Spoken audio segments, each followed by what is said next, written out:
Darling Stadium in Hampton, Virginia. It's Thursday night football on the LSC 48. Tonight, Hampton's own undefeated Phoebus High School Phantoms welcome to their home turf their across-the-water rival, the undefeated Titans of Lake Taylor High School in Norfolk. This is Frank Edgar, and I'm joined in the booth tonight by my partner, Wube Gabre, to bring you what's expected to be one of the best regular season games of the season. Wube, we got a great matchup tonight. Absolutely. One of the best games, like you said, of the season. Lake Taylor comes in at 4-0 with wins over Freedom of Woodbridge, Maury, and Western Branch. Phoebus comes in with a record of 2-0, a shortened season so far with a makeup game still determined against Heritage, but they beat Warwick and Denby. And again, this is one of the biggest games we're going to see all year. Well, the history of this rivalry has been a good one over the last, really in the 21st century. They've become, next to Phoebus Hampton, probably the most exciting matchup for the Phantoms. I was going to say that the rivalry is deep. It goes, almost 10 to 11 years. You know, they have 9 state championships between the two teams, and it is somewhat of a rivalry if you go from the south side to the peninsula between them two teams. Well, you mentioned that the Phantoms have won 7 titles, the last in 2011, though, and that was their 4th in a row that year. They've won 7 titles in this century. The road to those titles have gone through Lake Taylor many times in 2002, 2006, 2008, 2009, and 2011. All featured wins over the Lake Taylor Titans in the playoffs. That memorable game, 2008 at Harbor Park, where it was 2 12-0 teams. Yes. It was 12 degrees, and we were calling the game from the press box at Harbor Park, which is a baseball stadium. We had to have special assistants to call that game and get the numbers in center field where most of the game was played. And I remember Taj Boyd was the quarterback. 17-0 was the final, and they went on to win a state championship. And of course, if you go to 2012. Another game in Harbor Park that I think Phoebus Phantom fans would not like to talk about, as it was a 54-0 win by Lake Taylor. Well, a signature win for the Lake Taylor Titans that year. They won the state title twice since that 2011 last win by Phoebus. The last time they matched up, regular season game right here over on the other side, Phoebus wins it 25-7. But the teams have had the best of each other several times, and we expect really good ball game tonight. Lake Taylor comes in probably with their best start of any season, I would think. I haven't gone back of the history, but they're 4-0 and they're averaging 49.5 points a game. You know, it's probably one of Coach Sawyer's better teams. I mean, he comes in with 2 sophomores that are lighting it up, Frank. You know, Malik Newman, the running back and linebacker, and Foster, the quarterback. Yeah, he's really putting Jeffrey Foster, the sophomore. 2 sophomores, Frank, putting up great numbers for Lake Taylor. So Phoebus is going to have their hands full. Well, we've got one update on the starting lineup.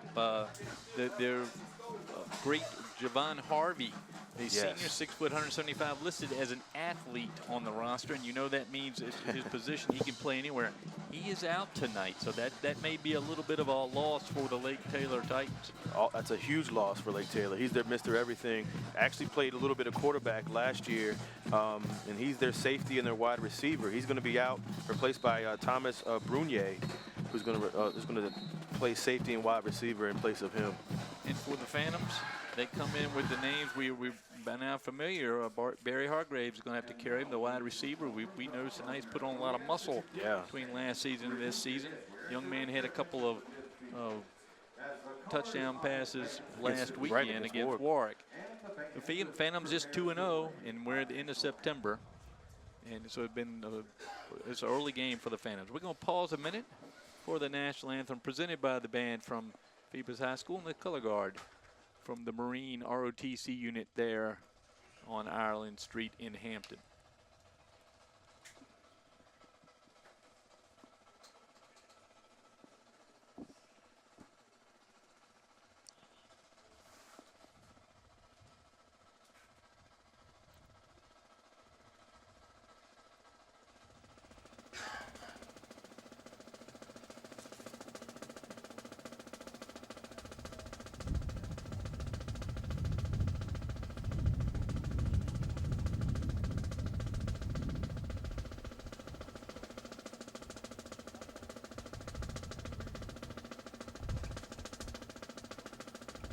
And now, ladies and gentlemen, to honor America, our national anthem.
Well, not the numbers in the band, but the sound was good tonight. And of course, that's a little bit like the Phoebus Phantoms football team. Don't have great big numbers, but have continued that consistent state title level play for now 20 years, starting with Bill D and then now under Jeremy Blunt. Absolutely, and they have a picture in the weight room with the Hopewell score from last year's state playoff game. So their goal, like every year, Frank, is to win a state title. And they have the pieces to do it this year, but their first test is coming tonight against Lake Taylor. They have a huge test tonight. The Titans come in, well stocked at key positions, especially the quarterback and the wide receiver positions, and their defense is always going to come to play. So again, Phoebus has their hands full tonight. Well, and I'm not sure Lake Taylor has seen the defense that they're going to see tonight yet this year. Right. They're putting up almost 50 points a game. Right. But they're going to play against probably the best defense they've seen all year. So very true. Very interesting true. about the wins of Lake Taylor is they have not been the shutout defense that Phoebus often is. So we'll see how the Titans perform against what is a better defense. Well, I mean, Lake Taylor's averaging over 40 points per game this year. So, Phoebus is going to have to score to keep up with the Titans as well. Of course, and as I mentioned, just to give the facts, in the 4 games, the Titans have given up 15 to Western Branch, 28 to Freedom up in Woodbridge, 35 to Maury, and 27 to Norview. So it's not a shutdown defense. It's been more of an outscore. They've, again, scored 50, 42, 49, and 58.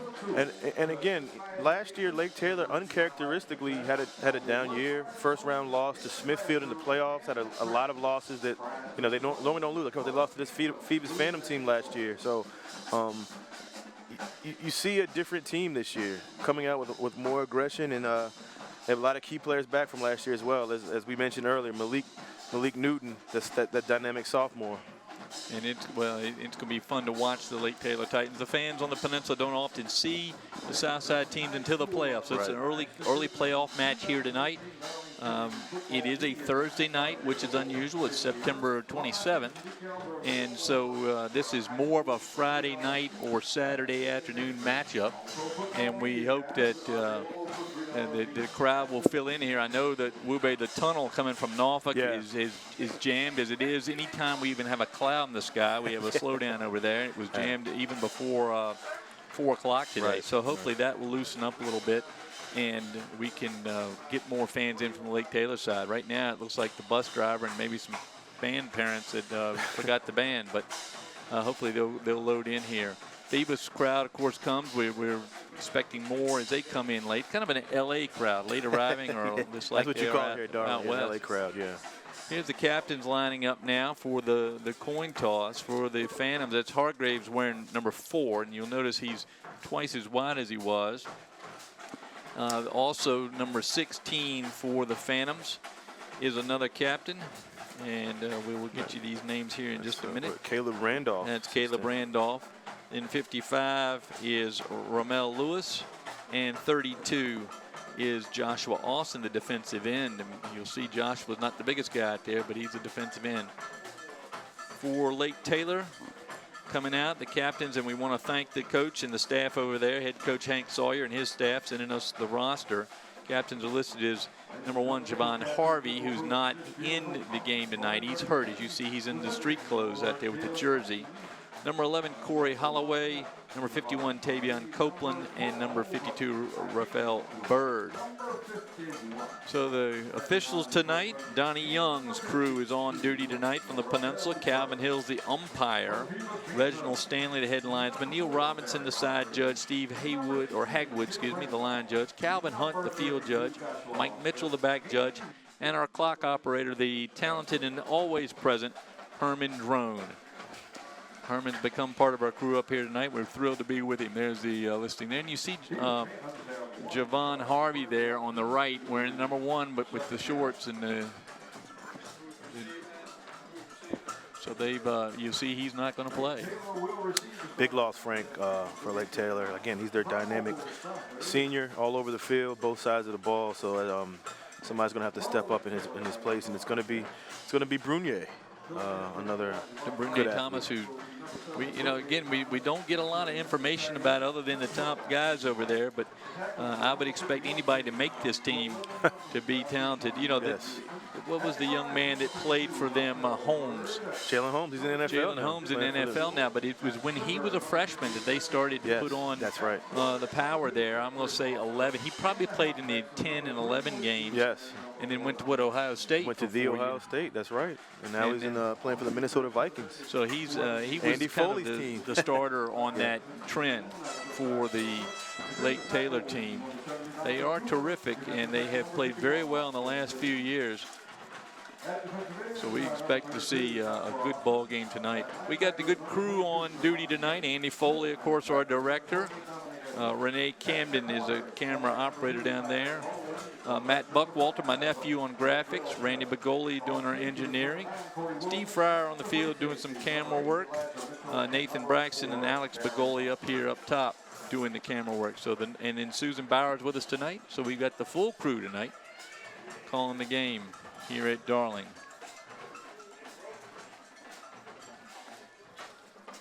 Michael Price, where's Michael Price? Michael Price is also on the field helping out with camera. Oh, helping Steve, or has he got his own camera? Got his own camera. Is him on the right? Yeah, it's him. Very good.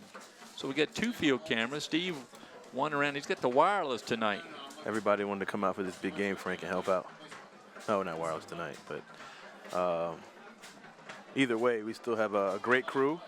Oh, it's exciting, and I want to thank Andy and the crew over there at the station, Kelly Gorel, our director of the whole marketing side of the Hampton City Schools, for allowing us to do this Thursday night game. You and I thought this might be a good one. We certainly hope we're not disappointed. I hope not. So far, so good on our broadcast games, though. We've had 2 good games already. Kickoff Bethel and Hampton Bethel were both good games. Yeah, were, and we've seen some good football here at Darling Stadium this year. It's overcast skies, rained in this afternoon, but the field looks in great shape, as you can see on your camera there. It is very nearly as green as you see at home, and in great shape. I was hoping the rain would stop so that we wouldn't have the field torn up. The kicker is Anthony Wallace, now a senior finally. We seem like he's been kicking for a few years, number 90. And I can't see, can you see the numbers on the Lake Taylor back for the kick? Well, it's a pretty good kicker, but Phoebus is known to do a little short kick sometime to try to grab the ball quickly. Like trickery on special teams. And we're going to be underway here. Which, Frank, special teams is always going to play a key later on in the season. So they need Wallace. From the 1-yard line is Lake Taylor. And he is nice flattened at the 11, and that's a generous spot. That's number 20, Tyreek Edwards, who took it right in the chest. He hangs on to the ball. He's a 5'9" sophomore, Frank, so Lake Taylor got 2 extra yards out of that. Placed the ball where they found his teeth. 1st and 10 for Lake Taylor. Get a good look to see Jeff Foster and Malik Newton, the 2 young sophomores early on now for the Lake Taylor offense. Newton wears 3, Foster, the quarterback, wears 2, both being sophomores. Malik Newton, 6'2", 215. And the ball's on the ground out there. First play of the game is a fumble, and it's like Lake Taylor recovers it. Foster got on top of it. There that had the ball come out on him. You see he's a rather large human being, and 215 as a sophomore. And he has offers. Our great friend of the program, Marty O'Brien, says he has offers from about everybody. Defensive lineup for the Phoebus High School Phantoms. Silver, Cooper, Austin, Gilliam up front. Edwards, Hayes at the linebacker, and Baldwin, Smith, Wilson, Mitchell. And another tough run. That time, number 5, Dominique McNair is pushed back. Yeah, Lake Taylor's going to throw a lot of different running backs in there, Frank. There's the line that's going to have to make a hole for Newton, Ewell, Bird, Copeland, Brown, Houston, and McEachin. And right at tight end, Holloway, not Harvey tonight. It's going to be Thomas, and then Royster at the other, and then Malik Newton in the backfield with Jeff Foster. And Ewell has a brother at Notre Dame, Frank. He played at Lake Taylor a couple years ago. Foster back to pass. He's pressured. He's going to get it off, and it's going to be intercepted. It looks like that's number 9 on Phoebus, and he's going to take it into the end zone. They're going to call a touchdown. I think he's going to be down at the 1.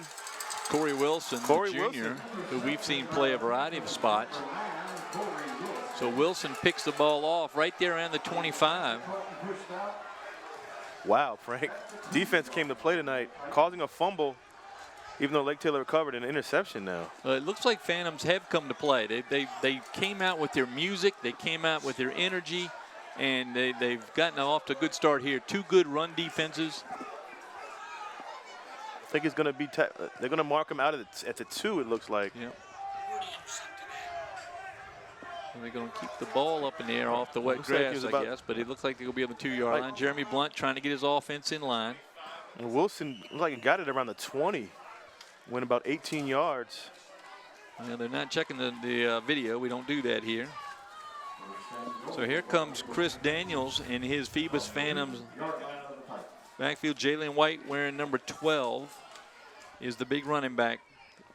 Daniels, the quarterback, wearing 10. They are juniors, both Daniels and White. Daniels, he's going to go to White. He's going to go inside. He's going to get in easily. Touchdown, Phoebus. That's a whole Wube could get through right there. That was a nice blocking from the right side of the Phoebus Phantoms. An unorthodox offensive set for Phoebus. Don't normally see them set up that way, but White gets in for the touchdown. There in the foreground, the coach, and Jeremy Blunt in the background there, the head coach. Couldn't ask for a better start, Frank, for Phoebus. So Newton now out of the hold of the Phantoms, number 5, Latrell Smith here for the extra point. And the Phantoms take under 2 minutes to score the first touchdown of the game. Wallace has a kick, and it is good. So the Phantoms move ahead 7-0. Special teams is going to be key later on this season. They need Wallace to stay healthy and keep doing a good job on special teams. Well, as you and I have observed over the last 5 years, the ability to find a good good kicker, is the key to success here. As you see, replay. This is the interception. As he's got plenty of time, but nice pick there. And that's Wilson as he takes it. Well, he just stepped right in front. He read the play all the way. That's a good picture of where the spot was. And here's the touchdown. You'll see the opening there. Good block by the Phantoms, number 40, Kamani Robinson on the right. And of course, Phoebus for years has used that fullback better than anybody in this area. Absolutely. And I go back right to Chaz Robinson, Anthony Robinson's little brother, who was, I hate to tell Rob this, probably the stronger of the two players. He certainly had a terrific career in high school and then in college, but he was the consummate fullback. And you see that the blocker there, the fullback, was very important. And like you said, Phoebus has always had a good fullback. You know, Phoebus isn't tall, but they're heavy. That's a 215-pound blocker there, number 40, Kamani Robinson. He's only 5'9". They do have the Culinary Arts Academy over there, don't they? So they're probably eating well. One of the great programs at Phoebus High School. Here's Wallace to kick off again. Well, I think what started it was that good tackle on the kickoff, Frank, the momentum, and they're going to let this go into the end zone. A great kick from Wallace. I think we've called this our third game. It's the first time we've seen somebody kick it in the end zone. Again, that's going to be a weapon later on in the season. He's really grown as a kicker under the guidance of Dick Van Dyke, because Dickie is known for developing these kickers. Eric Anderson. Yep. Could go down the line. Probably the most successful kicker in a long time here. He went on to the University of Delaware. He served as a quarterback for 1 year. In those 4 straight state title games, 8, 9, 10, and 11, 4 different quarterbacks, 4 different major running backs. That's right. Anderson being one of the quarterbacks. So Foster under center goes back to Newman. Actually, he keeps it, and Donovan Cooper was all over that, Frank. He wasn't fooled at all. Yeah, not much space there at all for Foster. Phoebus defense, I'm sure they've watched plenty of tape. The one thing about being 2-0, there's not a lot to show. Absolutely not. But they had a good showing against Warwick, 28-14 win. That's a good win because Warwick came in 4-0. And then, Phoebus was up 21-0, and they held on. Newton again on the carry. And Phoebus defense is all on it, Frank. That's actually, I take that back. That's number 5. Yeah, that's Elijah Mitchell. Elijah Mitchell on one of the tackles, but no, that's Dominique McNair. I take that back. Dominique McNair for Lake Taylor. Who carrying the ball? Yeah. Yeah. So many different running backs. You got to. I know it. They've got a toes. plethora of players over there. But you can't say enough about that longtime coach over there. Hank Sawyer's done a wonderful job. Absolutely. Has with 2 his state squad. championships.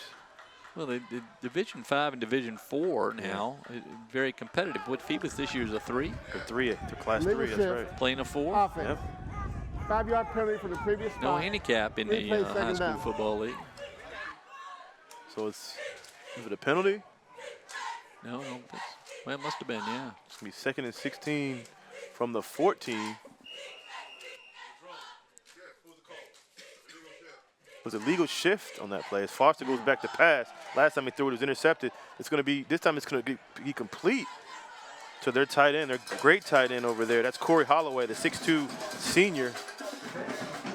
And I watched him on film, Frank. He's a very impressive tight end. Yeah, and he was wide open that time. The Phantoms giving the Titans a little bit too much room.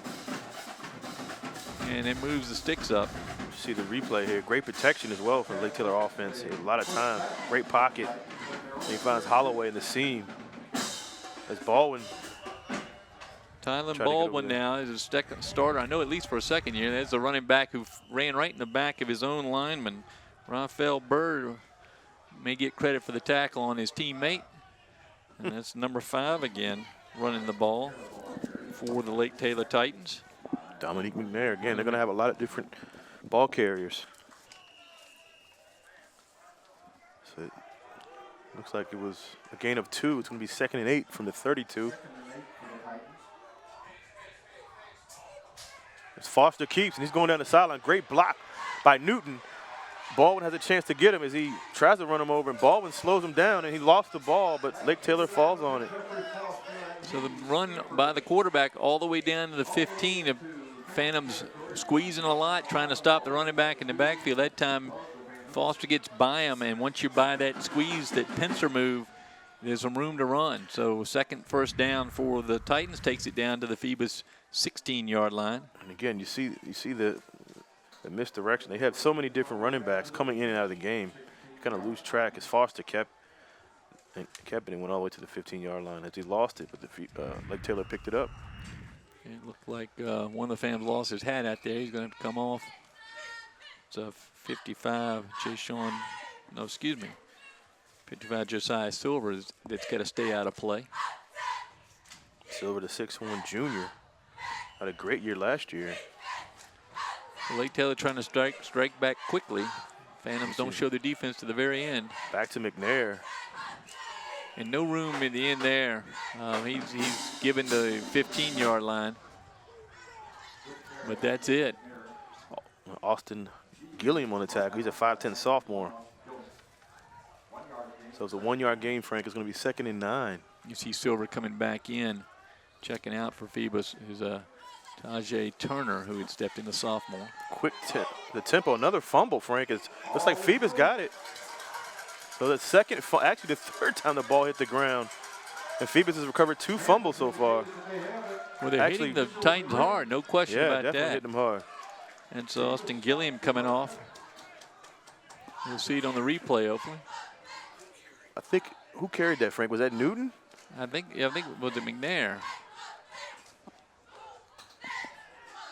We'll see it again, hopefully, on the replay here, because that was a very good it was hard to see. turnover again. Looked like it Saves was the Newton. Phantoms. Here it is now. Oh, that's Newton. It's 3. Oh. Yeah. Actually, I don't think Newton even had it. That's Newton, yeah. In fact, he looked like he left it at the line of scrimmage. So 1st and 10 for the Phantoms from their own 14-yard line. A bunch formation again for Phoebus. Haven't seen much of that this year. Looks like it's going to be a false start on the Phantoms. Somebody jumped. Well, what it does is put Hargraves man-to-man down here, covered by the Titans' number 9, who's got a job for himself tonight, Dominique Daniels. 5-yard penalty. Replay first down. So Daniels has the unenviable job of having to cover what I think is one of the finest players in the southeastern part of Virginia. Frank. No safety. So you're right, man-to-man coverage on the outside. So 1st and 15 now for Phoebus. As Jalen White gets the ball, gets maybe a yard as you see Lake Taylor trying to bring the ball out. Yeah, that's number 8 who's standing on the sideline for Lake Taylor. Keontae Welch trying to pull it out. Here's the Phoebus lineup. Silver, Hardy, Cooper, Jones, and Harrell up front. Dixon at one round receiver, Smith at the other, and Hargraves, of course, at the third. Robinson at the fullback, White at the running back, and Chris Daniels, the junior quarterback. Daniels and Hargraves come back on. So they looks like they gave Jalen White 4 on that carry. It's going to be 2nd and 11 from the 12. You notice that Dominique Daniels for Lake Taylor is covering Hargreaves no matter which side of the field he's on. Corner. It's going to go back to White. He cuts it outside. Lake Taylor's all over. He breaks a couple tackles. It's going to be a flag thrown. That might be a hold. Well, it's in the area of a hold. Came a little late, though, didn't it? Like it was already past the line of scrimmage when they threw it. Yeah, that was, it looked like the Phantoms number 51 may have been the player called Austin Gilliam. Get a good look of head coach Jeremy Blunt, Frank. It is a hold against the Phantoms. Ball started there at the 12. Here's the Lake Taylor defense. Copeland, Tucker on the front down lineman. Holloway right. Bird and Newton at linebacker. Manley at safety. Harvey at strong safety, who's nodding tonight. We believe that is Thomas playing in the strong safety spot. Daniels, the free safety, and again McNair in the back. So, but it's Daniels who's come out of his safety spot, and he's going to cover Hargraves again. Yeah. So it's going to be 3rd and 13, Frank, from the 10. No safety. I'm shocked that they're playing Hargraves man-to-man. As Daniels is in the shotgun. And it's like Taylor might have jumped. No flag. As Daniels is going to be complete. That is to Latrell Smith. A beautiful play by the quarterback as he was all over him, and beautiful play. You know, yeah, no flag on that, and Daniels went ahead and took his time and got his snap off. Here he goes. You'll see a defender right in his face. Oh, that's Holloway. Gave him a run. A good catch by Smith. You notice Hargraves was open as well with Daniels behind him. Very, very surprised, for lack of a better term, that Lake Taylor's going man-to-man. They trust their corners, Frank. Yep, and they stay man-to-man with the safeties up, backing up the linebackers, trying to stop the Phoebus running attack. Daniels in shotgun. This time he goes to White. White with a good hole. Gets a good gain. He holds on to the ball, and he's thrown, but not before a gain of almost 15 yards, Frank. Yeah, he was thrown for another yard there. So a good run by White.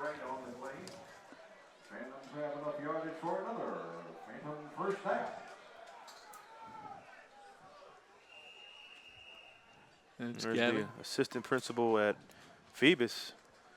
Back from Tennessee, I'm told. And look at that sweatshirt that the young lady is wearing. Great I think they were giving those out, weren't they? All over town in the past week after the Old Dominion Monarchs upset the Virginia Tech Hokies. Wube Gabre now is back full speed after celebrating that win. Daniels back to Jalen Smith. Great stutter step. Now he takes his time, doesn't he? I'm sorry, Jalen White. I apologize. White, it just takes his time and tiptoes up and picks up, looks to be about 7 yards. Not the traditional Phoebus back, Frank. You know, you go back to Antoine Womack and backs like that. Kind of reminds me of like a Tyree Lee type, small, scant back. Right, very shifty, fast. Jalen White, Jr., 5'10", 178-pounder. You see him. See the vision. Patience. Yes. Yep. Again, behind his fullback, Kamani Robinson. And again, no high safety for Lake Taylor. They play man-to-man. Another bunch formation. At that Looks time, like Daniels, right? Daniels himself, right up to the 50-yard line. Close to a first down. I'm not sure he got it, man. It's going to be close. The marker looks like it's passed, but they're going to give him the first down. So Daniels picks up his own first down. Don't see much of that from Daniels. What we're seeing is Phoebus being very patient.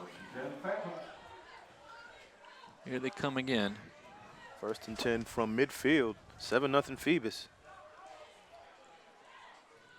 This time they have Kimani Robinson again in the fullback position. Daniels goes back to White. He goes on the right side. behind Gilliam. They had him at fullback as well. Interesting setup there. Number 51, Austin Gilliam on one side with Robinson on the other side, kind of as in right behind the tackles almost. Good shot there of Jalen White. The junior. So looks like it's going to be second down. There's discussion here. There's a flag on the field, on the far side of the field. Holding. There's a hold Offense. against the Phantoms, so it's going to 10-yard move it penalty back. from the spot of the foul. Replay first down. Wow, that's a hold in the backfield, so it moves it back. They actually lose 13 yards.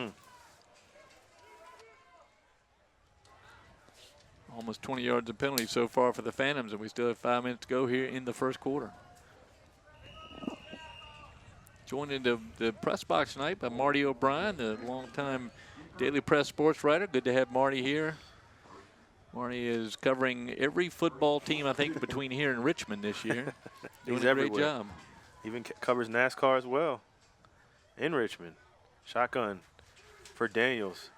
Going to be a screen pass, almost intercepted. That was lucky. That was close. As Holloway got up there and got a nice tip on had some room if the toss had been a little bit further over the hands. There was some room there, as Jeremy Blunt is pointing out to his quarterback. Holloway, the same build. You know, we talked about you know, Lake Taylor and a lot of their NFL players. He has that build. Seems to be a lot of some exchange of words out there between the two lines. Of course, these teams, I hate to be Jerry Seinfeld like you're rooting for the shirts, but it's the tradition in high school, and the matchup here has been a good one for the last 15 years. So if the incompletion is going to be 2nd and 22 from the 38. Daniels again in shotgun with Jalen White in the backfield. They're man-to-man with the safety up behind the linebacker. Lake Taylor showing blitz. Daniels with a little spin move. He's going to go back to pass. It's going to be incomplete. Might have been maybe intended for Baldwin, or maybe just try to get it out of there. I'm not sure what that was to. That was more, I'm on the run and we'll see if we can't get it down the field a little bit. That time the receiver did not turn out at all. And that rusher's coming in unblocked. That's the second time we've seen that. Daniels able to get out of the way and make a completion in the first when they were back with their backs against the goal line. That time not so lucky. So it's going to be 3rd and 22 now. Holding penalty just really put him back. From the 38, 7-0 Phoebus, 4:38 first quarter. Again, Lake Taylor showing blitz. Daniels back to pass. Has some pressure, has some room. He's going to overthrow Hargraves, as it was great coverage by Lake Taylor. And it was a good rush on, but the line picked up, Jalen White picked up the extra man that time, so Daniels had time. He just overthrew his open receiver. Good coverage by Daniels on Hargraves. But now it's going to be Anthony Wallace, the all-purpose kicker and punter for the Phoebus Phantoms.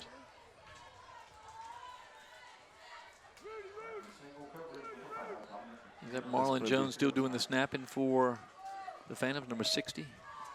Yeah, Jones is center, yes. And deep. Center. McNair deep for Lake Taylor. Tough snap. Wallace picks it off the ground. Probably had a little more time than he thought, but he gets a great roll. Yeah.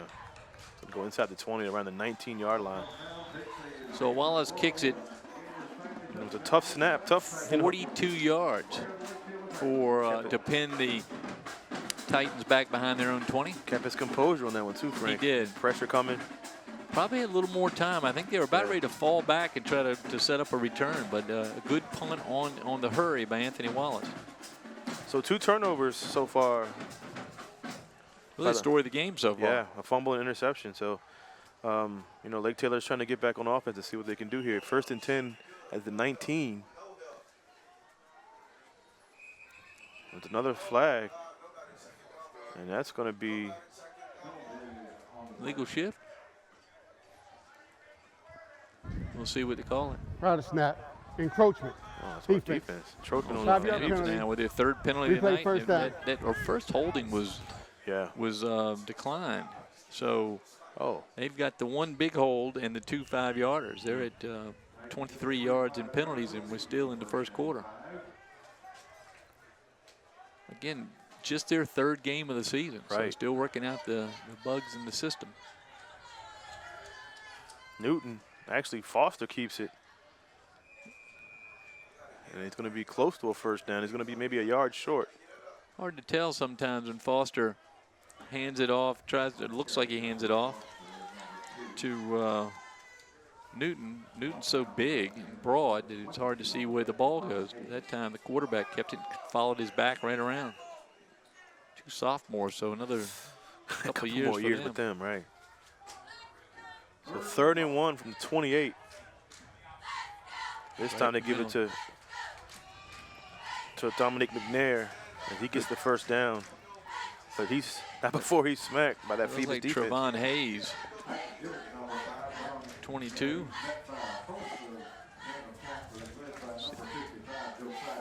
Now they give to Josiah Silver, 55, on the tackle. So first down, though, for the Titans at their own 30. As the quarter comes towards the last quarter of the first quarter. Foster back to pass. Good protection. Going to go deep, and it's going to be almost intercepted. Triple coverage. Baldwin and Highsmith. Yeah, 2 receivers and Mitchell. 4 defenders in that area. Really no place to throw it, and he threw it anyway. So Foster will go over and talk to Sawyer and say, hey, well, that didn't work. Well, the Phoebus, their strength is their secondary. So you can't play around and try to just throw the ball up there in that secondary. They have a lot of great athletes back there. They do, with Barry Hargraves, of course, in the back. Elijah Mitchell, Corey Wilson, who's got the interception already, Latrell Smith, and Tylen Baldwin. Foster again keeps. Phoebus is there, trying to go for that ball again. You know, with Jeremy Blunt, he's got somebody assigned to keep their eye on Foster the whole time. And he gets nothing on that carry.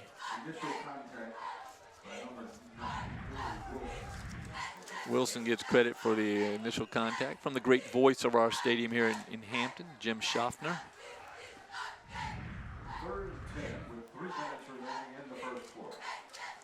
So 3rd and 10 now, Frank, from the 30. With the exception of that one long Foster run, Phoebus defense keeping Lake Taylor in check so far. Foster back to pass. Has time. And it's going to be complete. Breaks the tackle. Yeah, that's a missed tackle out there by number 8 for the Phantoms. That's Elijah Mitchell, who just sailed right past his man, and it gave up the first down. Pass was caught by Hakeem Wright, 6'2" junior. You'll see the defender sail right by him here. Good protection for Foster. Yeah, you're right. He just missed the tackle there. So 1st and 10 from the 45. Right in front of Jeremy Blunt here on the sidelines. Malik Newton, big sophomore, does a flip and gets about 7. Good tackle out there by the Phantoms. Number 22, Trevon Hayes, the junior, 6 foot, 190 pounder, got right in the feet of Malik Newton. It's in the feet of a 215-pound young man. Good block on the left side there. Scoots around. Hayes holding on for dear life. He doesn't let go, does he? And you got McNair with the carry. This time gets a first down, and he's tackled around the 40. Yeah, he's going to get up to the 40-yard line. The last push. That time the Phantoms helped him a little bit. Looks like there'll be time called here by the Phantoms. First down on the 40. Timeout. So Phoebus. Phoebus takes timeout. Well, what we're seeing is the Titans trying to adjust to the Phantom defense, and so far they've been doing it on this drive, doing it pretty well. Well, great in-game adjustment by Lake Taylor. Coach Sawyer, that's why he's one of the best in the state. He knows how to make in-game adjustments. He's still going to air the ball out, but he's going to his bread and butter, and that's McNair and Newton on the ground. They get a 215-pound running back in high school. You want to use him. I still think if Phoebus should go down the field, I mean, there's no safety on that defense for Lake Taylor. Single coverage, and with those athletes outside, why not take a shot? I'm sure the coaches have observed that. Jeremy Blunt, good shot of the young man. Talk about the state Phoebus champion. Yep, former famous Phantom. Talk about the state championships. He won one. At 01, I think. 01, playing for Coach Bill D, the late great Coach Bill D. And it's 1st and 10 from the 40. It's going to be McNair, and he is going to score, folks, right up the middle. That time, nobody saw After a running back timeout, too. Yeah. with the ball, and they just missed it. Is it Manley? No, it's McNair. No, that's McNair. Dominique McNair, 5'8", 175-pounder, and somehow they didn't see that 175 pounds with the football. Touchdown Titans to draw within 1 here with 1:42 to go in the first quarter. Just a mistake back there at safety. And we just talked about making adjustments. They called a timeout. I thought maybe they were going to make an adjustment on that, and McNair saw it seam and took it. Quarterback Chris Daniels on the left as he gets his turn. Lake Taylor waiting for a holder. Time is running for the holder.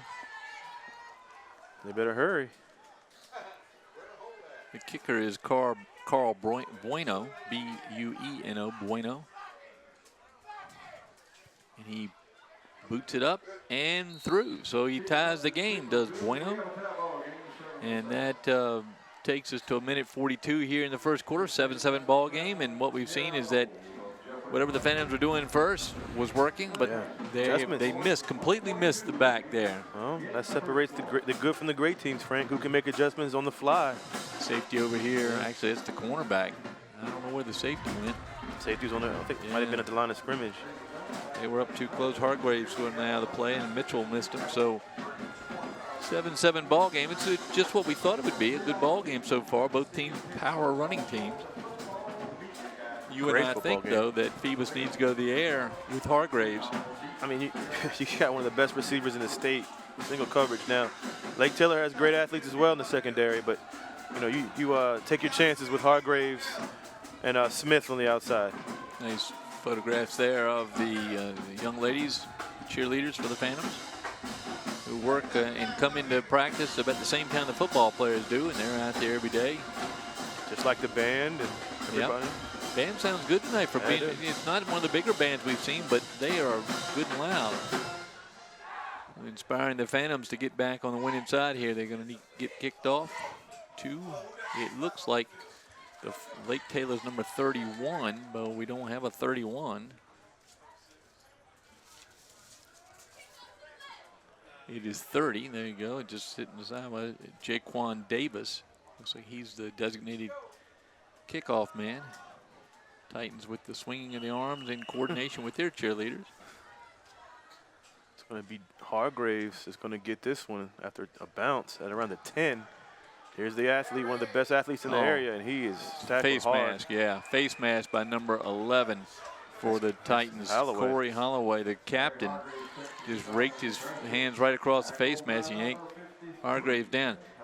That reminds me, as you see Barry there coming off, Phantoms are going to need to work him into this offense more. They got to get him the ball, even if it's just a little slant across the middle. They're going to get good field position here after that face mask penalty. It should be a 15-yarder. Going to return, face mask, Lake Taylor. 5-yard penalty from the end of the run, first down. Oh, yeah. 15 yards. That's going to move them up to the 45-yard line or 44-yard line. They'll move them up sometime. Here they go. They call that a 5-yard face mask. Well, that's offensive. That's a 15-yarder, in my opinion. Snaps his neck back, and they get 5 yards. A generous call there in the favor of Lake Taylor, but the Phantoms take over from their own 35-yard line. Good field position. Chris Daniels in the shotgun. Daniels with White in the backfield, 2 fullbacks. They go back to White. White following Kimani Robinson again, Frank. Well, he picks up 3 or 4 yards. He can do 3 or 4 yards every time. He'll be in good shape and running behind Robinson. Old school football, Frank. That fullback and that H-back. Second and about 5. As you see, Daniels going to White. And there's Kimani Robinson. Just follow your fullback. See the Lake Taylor team, that Holloway again trying to tackle the ball and allowing White to pick up a couple more yards by his choice to tackle the ball. They gave him 5, 2nd and 5 from the 39.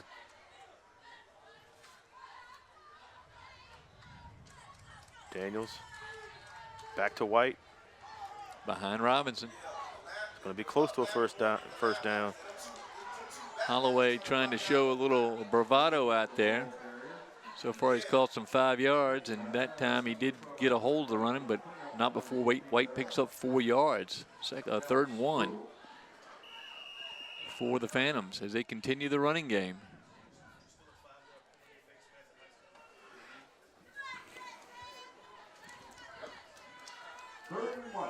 So, you know, going back to the penalty, Frank, high school still has that 5-yard face mask penalty. In the college and pro ranks, it's either 15 or nothing. So that's why they have the option of 5 or 15, yeah. and that's why. So it's 3rd and 1 from the 38 as Daniels keeps on the quarterback keeper. He's up over the 39 before he's pushed back. End of the quarter. I thought I saw him lying with the ball at the 44-yard line when he gave him a first down. We'll see what the spot is. It's going to be very close. They gave it to him. First down, Phoebus. Well, the first quarter's over, and the teams are still tied. They started 0-0. Now it's 7-7 here at Darling Stadium in Hampton, Virginia. I want to welcome you to LSC 48, Hampton City Schools Television here, as we bring you this Thursday night football matchup between two across the Hampton Roads rivals, the Phoebus Phantoms and the Lake Taylor Titans. And Wube so far, so good for Phoebus. Yeah, I mean, you know, again, this was the game that not only the players, but I'm sure everybody in the community and even us, Frank, we circled this game. We knew this was going to be one of the better games of the season, and so far they have been disappointed. You know, Phoebus with the 2 huge defensive turnovers, and Lake Taylor with a huge run to spark their 7 points. So you want to. We want to send a compliment out to Vivian Bentley, the young lady from Phoebus High School who takes all the photographs. I think she's the yearbook photographer, right. And she's been out on the field, I think, as long as the players have been. And I don't see her at the moment. You'll see her in her shock of red hair.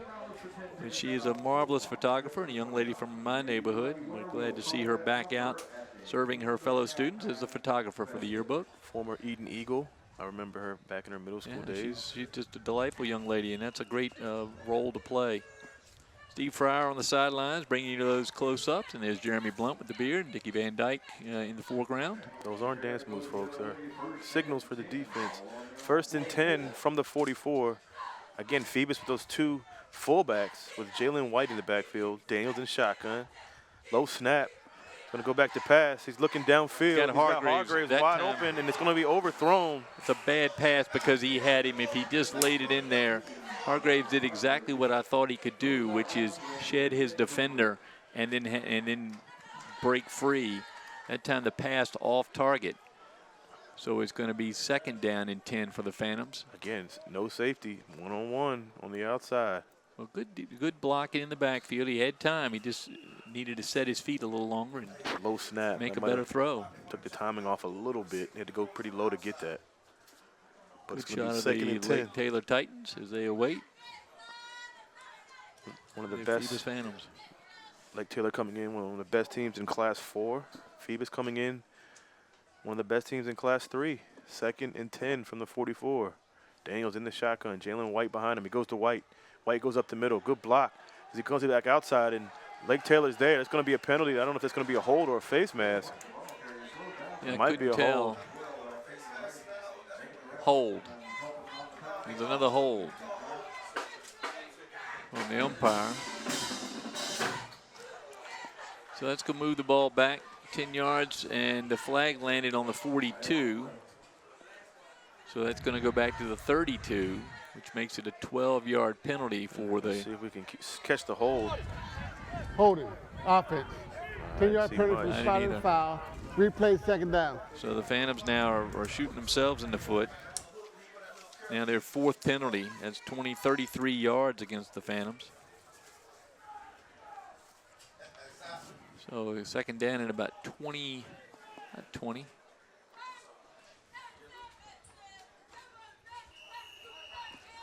Second and 21 from the 33.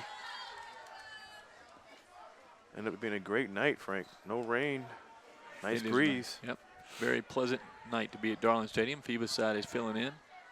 Daniels back to pass, has time, incomplete. Looking for Latrell Smith. They're going to throw a late finally flag. From the official on the far side, as Lake Taylor's number 4, Raylan Manley, basically sitting in his back pocket of the receiver. And we talked about it, Frank. Throw the ball down the field. Well, and he's got to throw it. He's Yes. been a little tentative so far. Daniel's still a young quarterback, but he's been a little tentative. That time, a better pass. Right. And the receiver was literally dragged from behind and slowed down. You know, Latrell Smith, he came over Pass from Tab a interference. couple years ago. Defense. Great addition for 15 this yards from the Phantoms team. previous spot. So a third Replay, penalty on the second down. Titans. 15-yarder and automatic first down, as I recall that rule. No, not an automatic. So 2nd and 5 now. So it does recover the 10 plus 5 more. Yeah, 15-yard penalty. Math majors get exciting about this series of downs. It keeps going backwards and forwards, negative numbers and positive numbers. So it's going to be 2nd and 5 from the 49. Daniels again in the shotgun. 2 fullbacks. White in the backfield. Notice the fullbacks are right up behind the line, behind the guards. It's the first time I've seen Phoebus run that. Daniels keeps, and he's going to be stopped. Maybe a yard, Frank, on that carry. Don't really see Daniels run that play very often. You know, well, the Phantom didn't tackle out there by number 51, Tavion Copeland, the senior, 6'7", 270. So a frequent guest in the lunch line at Lake Taylor, big man. He's the heaviest, except for the other offensive lineman, Denzel Ewell, 6'3", 305. So he butts in line in front of him. So he doesn't have much left after Ewell goes to the line. And Corey Holloway is very active on the defensive line. Holloway, a senior, 6'2", 225. Probably been the most vocal of the Titans so far. So it's going to be 3rd and 4 from midfield. Daniels in the shotgun. Penalty on the play. A flag on the play. It's going to be a delay of game on Phoebus. Boy, Phoebus Practice can't get out of snap. its own way. Delay. That's the Offense. 3rd 5-yarder go with 5-yard penalty from two previous holds. spot. 3rd down. They are shooting themselves in the foot so far in this game.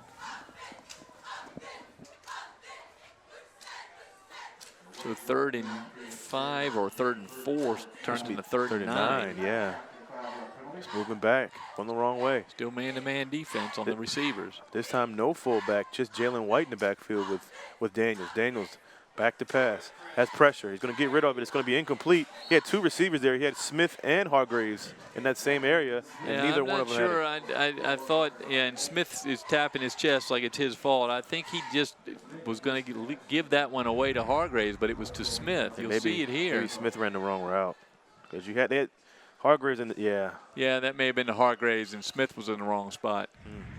But again, that overthrown again. Daniels is going to have to sharpen up the passes. Lake Taylor too strong of running defense. You got to loosen them up. So Wallace into punt. They're coming for it. They back off. Wallace with a short punt. It's going to take a Phoebus bounce at around the 35. McNair was deep to receive, but didn't get a chance to catch it. It's going to be down at the 35. There's a Tiger Woods pitch shot right there that sat right on the 35-yard line. So not a great punt from Wallace, but it does put the Titans back to their own 35. With 10:20 to go here in the second, 7-7 ball game. Let's see if Lake Taylor goes back to the run with McNair and Newton. Actually, we've seen McNair more than Newton carry the ball. McNair came in as the highly touted running back, but McNair's got most of the carries.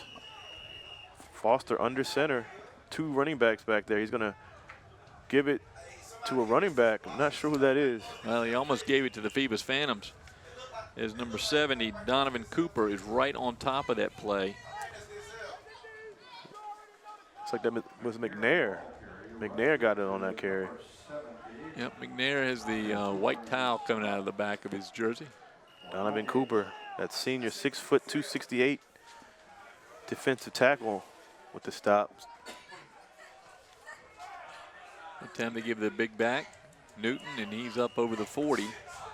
Tackled out there by the Phantoms, number 55, Josiah Silver. Lake Taylor picking up the pace a little bit, Frank, on the offensive end. And the Phantoms are going to be ready for that. Though you see Foster this time go over to Hank Sawyer and get a play. So 3rd and 4 now at the 41.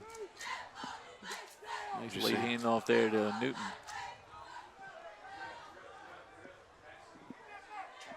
Foster. This time it's Newton again. Newton again. It's going to be short. No, that time was a McNair, wasn't it? Yes, it was. McNair. And they're short. So the punt team comes on for the Titans. Good series on defense for the Phantoms. And back goes Latrell Smith, looks like.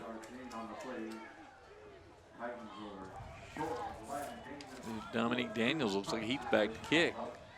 And Latrell Smith is one of those dangerous playmakers for Phoebus. Almost, I thought he was going to fake it. Yeah, it was a good attempt at a block. Smith Smith got plenty of running room.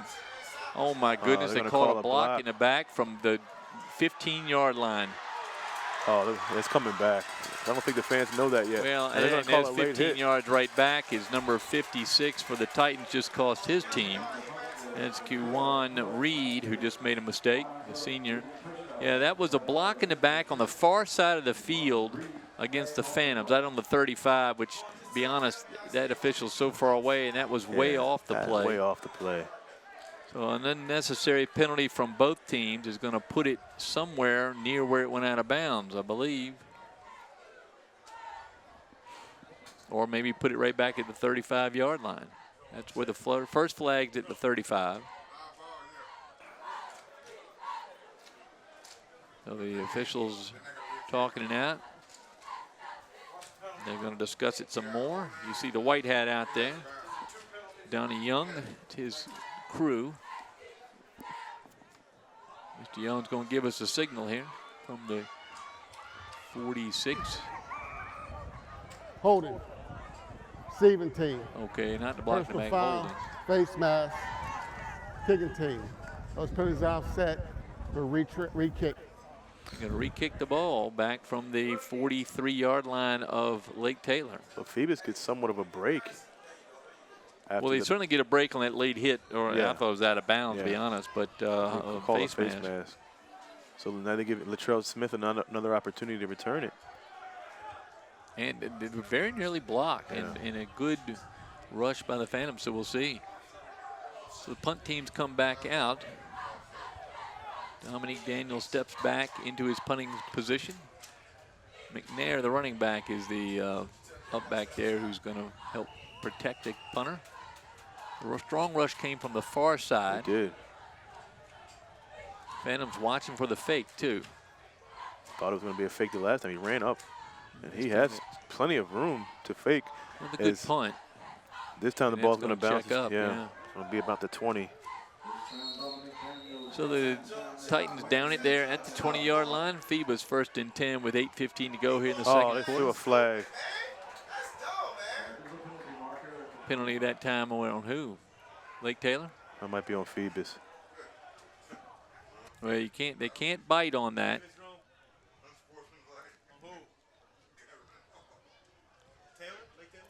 It's going to be it's going to be unsportsmanlike against Lake Taylor.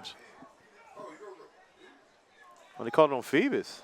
Phoebus is really putting themselves in a bind here with these penalties. If that's a 15-yarder, and we believe it is, Dead ball. Unsportsmanlike conduct. Receiving team. Had the distance to the goal. That's First hurt. down. That's huge, Frank. 53 yards in penalties so far, and we got 8 minutes to go in the second quarter. The Phantoms dig a hole back at the 10-yard line. That's half the distance. That's only a 10-yarder, so 48 yards in penalty. So first and 10 from the 10. They have to be careful here, Frank. Now, this is where you need Barry Hargraves, end around or some little slant where he can get open quick and run. Dominique Daniels all over him so far. He's been obviously assigned to him. Right. Go out to dinner after this game and go to Phoebus to school tomorrow. He's been around him so much. Hargraves got to show that speed he's known for. Yeah. I guess they're waiting for the commercial to be over. The double fullback setting. Been running a lot lately. Haven't seen much of that this year. Daniels in the shotgun. Goes back to White. Right behind Kimani Robinson, who just continued. What a name for a fullback at Phoebus, Kimani Robinson. That's right. Following a long line of great fullbacks, and he's able to allow White to pick up 4 yards, 2nd and 6. Again, White, that shifty speed running back. You know, Phoebus has had, you know, different running backs. They've had more of the big bruiser back. And again, like White, he kind of reminds me of the Bucknells and the Tyree Lees, short and shifty. Hard to see in the line when he's going through up the hole. So it's going to be, they gave him 4. It's going to be 2nd and 6 from the 14. Marlon Jones over the ball, the big center. This time Daniels under center of Jones. Goes back to White. No, that's number 7. Oh, almost a fumble there. You had to hold on to That's it. Anthony Turner, the sophomore, with a running. He's listed more as a tailback. Yeah.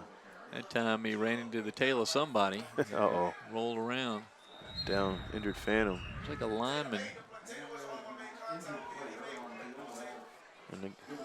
Is that Malik Hardy? Looks like the Malik Hardy, tackle, the 6-foot sophomore, yeah. Hopefully 3rd he's and about okay. 3, long 3 for the Phantoms. Hardy down on the ground. Hopefully just a cramp. It's again, it's we were expecting the cooler weather, actually expecting it last night. Right. Expecting the rain last night. I don't know if you were out, say after 7 o'clock, after it got dark. There's a line of lightning across the northern part of the peninsula you could see from anywhere on the peninsula, but the front did not move this way until today. Our director, Andy Foley, was on an airplane from Tennessee, so he couldn't see it. And I was in a council meeting, so I didn't see it. Oh, he saw it from the airplane.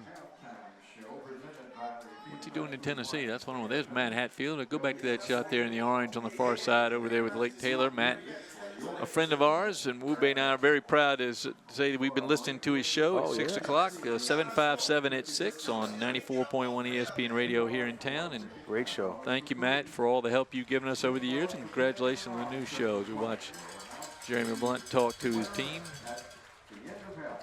Kamani Robinson making way for everybody. He's even making way so they can see the coach there in the huddle. And Hardy seems to be okay. Got up and walked off. So Maybe a cramp. We hope he can continue. So it's going to be 3rd and 3, Frank, from the 17. They're going to bring in the 2 fullback set again. Well, they're going the whole time, and it draws the safeties up. So this is where Hargrave, with Daniels right on him, is going to have to try to beat him. Huge 3rd down here. Lake Taylor get great field position if they have to punt. Daniels in the shotgun. He's going to another low snap, and it's going to be a tough way to get out. He's slammed down to the ground. So a tackle back on the 5-yard line as Daniels, with the low snap, not able to get going. Keontae Welch. No receivers real far downfield. Again, the low snap, Frank. Didn't have time to get itself adjusted. Is really low. Yeah, it just dropped. It was about knee high. You know, that tackle right there has been called a horse collar before, but not tonight. And it's Wallace from the end of his back of his end zone. And they're going to get great field position. This McNair's about the 34-yard line. And McNair, ye of little faith. I think Wallace can boot it farther than that. Let's see if he can do it. The Phoebus Phantoms need a punt. Almost blocked. Nope. It comes That's out about of where his he hand gets spinning. it. McNair. And McNair picks it up on the 25-yard line. That punt, it was almost better to try for the first down as he kicks the ball about 20 yards. So they have great field position as they're at, what, the 19-yard line. That came off of his foot very badly, and I know he wants that one back. Well, The ball's going to be the 19. A lot of pressure from Daniels, almost blocked it. Notice the Titans going very quickly here. 1st and 10 from the 19. It's going to go to McNair. He's been a busy man tonight. Phantoms got a hold of him quick that time, able to haul him down.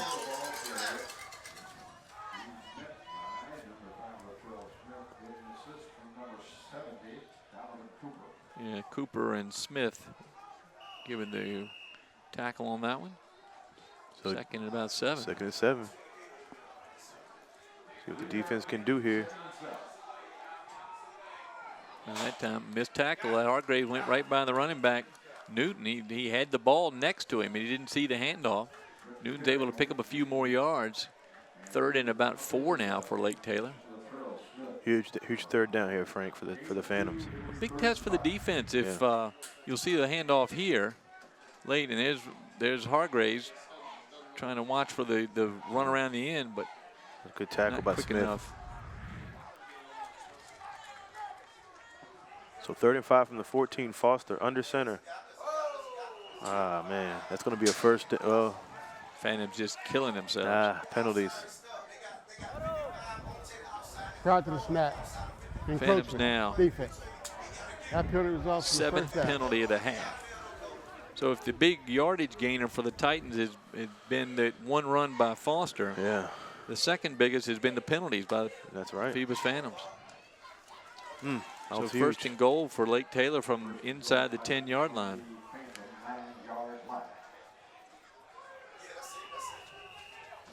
Foster under center, goes quick, goes to Malik Newton. That's what you want to do, is give it to your 215-pound back and let him just plow through the line. That was Malik Newton on the carry. Yeah, Newton Very wearing impressive. 3 and McNair wearing 5, but he does have the towel out of the back end, so it's a little easier to see him pick him up. You see him on the Well, he's got the far Newton has side the there, black and there's towel the and two McNair has backs. a white towel. As Foster goes quick back to Newton. again. As Phoebus is there, it's going to be another huge 3rd down, Frank. And a quick whistle on Phoebus as they push him back. The 3rd and goal from about the 4. So 3rd and goal from the 3. I'm feeling Newton hadn't seen this kind of defense yet. Oh no, absolutely As not. he has been stuffed. He's a workhorse. And the Titans have that workhorse line. Now you have the receiver far right, man to man. Goes back. Hand off again. Now that's Foster going to be gets it. Foster. He gets in.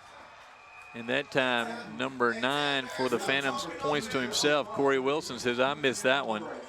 But regardless of who made the mistake, it's a touchdown for the Titans. Is there now the The discussion going on the field again. They're saying that he was Come down. out.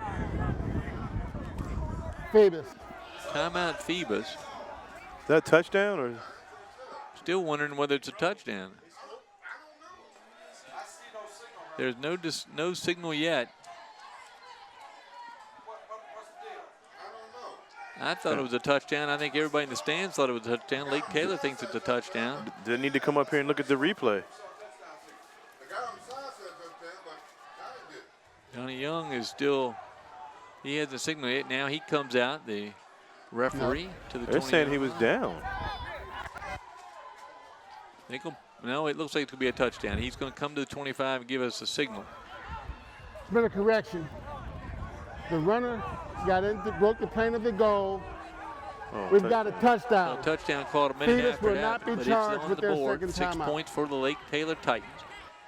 And they get the ball at the 2.5-yard line to kick it or run it. And they're going to kick it. Here is Carl Bueno, 5'10", 150-pound senior, doing the kicking. Now the hold, I think it's Dominic Daniels holding it. No, it's It's a low Nope, snap. low They're snap. not going to get that. Well, actually, they are going to get it off. he got the kick away. He got it and up went in his through. hand. So a good hold that time. It looks like, was it Jeff Foster? Who's the holder? Looks like No, Foster we was give the him holder. credit. Yeah, It was two. It's Foster. Foster. The nice hands by the quarterback. He's able to pick it up. So Phoebus, after taking the 7-0 leads, giving up 2 touchdowns on a couple long drives. That one started early due to the penalties and the bad punt. Penalties have eaten up the Phantoms tonight.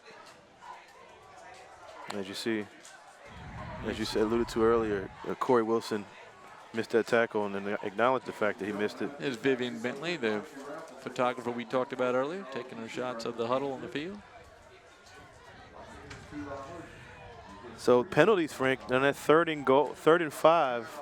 Well, were called penalties for, have killed. were called for all sides. And there's no offensive. They're not in form yet. Right. It's only the 3rd game, but they are not in form, and the Phantoms are looking like this is a 1st or 2nd game with all the penalties. The defense actually is basically what's keeping them in it right now. Now, Right. for Lake Taylor, they're scoring at half their rate of the season. So Right. they're not out of the woods yet. It's 14-7. So the Phantoms looking to get it to Hargraves. It's Hargraves and Smith in the backfield for the kick. Smith on the far side, Hargraves on the near. Here's the kicker with the green shoes. Stands amongst his arm-swinging fellow teammates as they get in coordination here with, actually, cheerleaders not joining them this time. That's going to be Smith at around the 15. Hargraves with the blocking. And there goes Smith up the middle. Almost had it.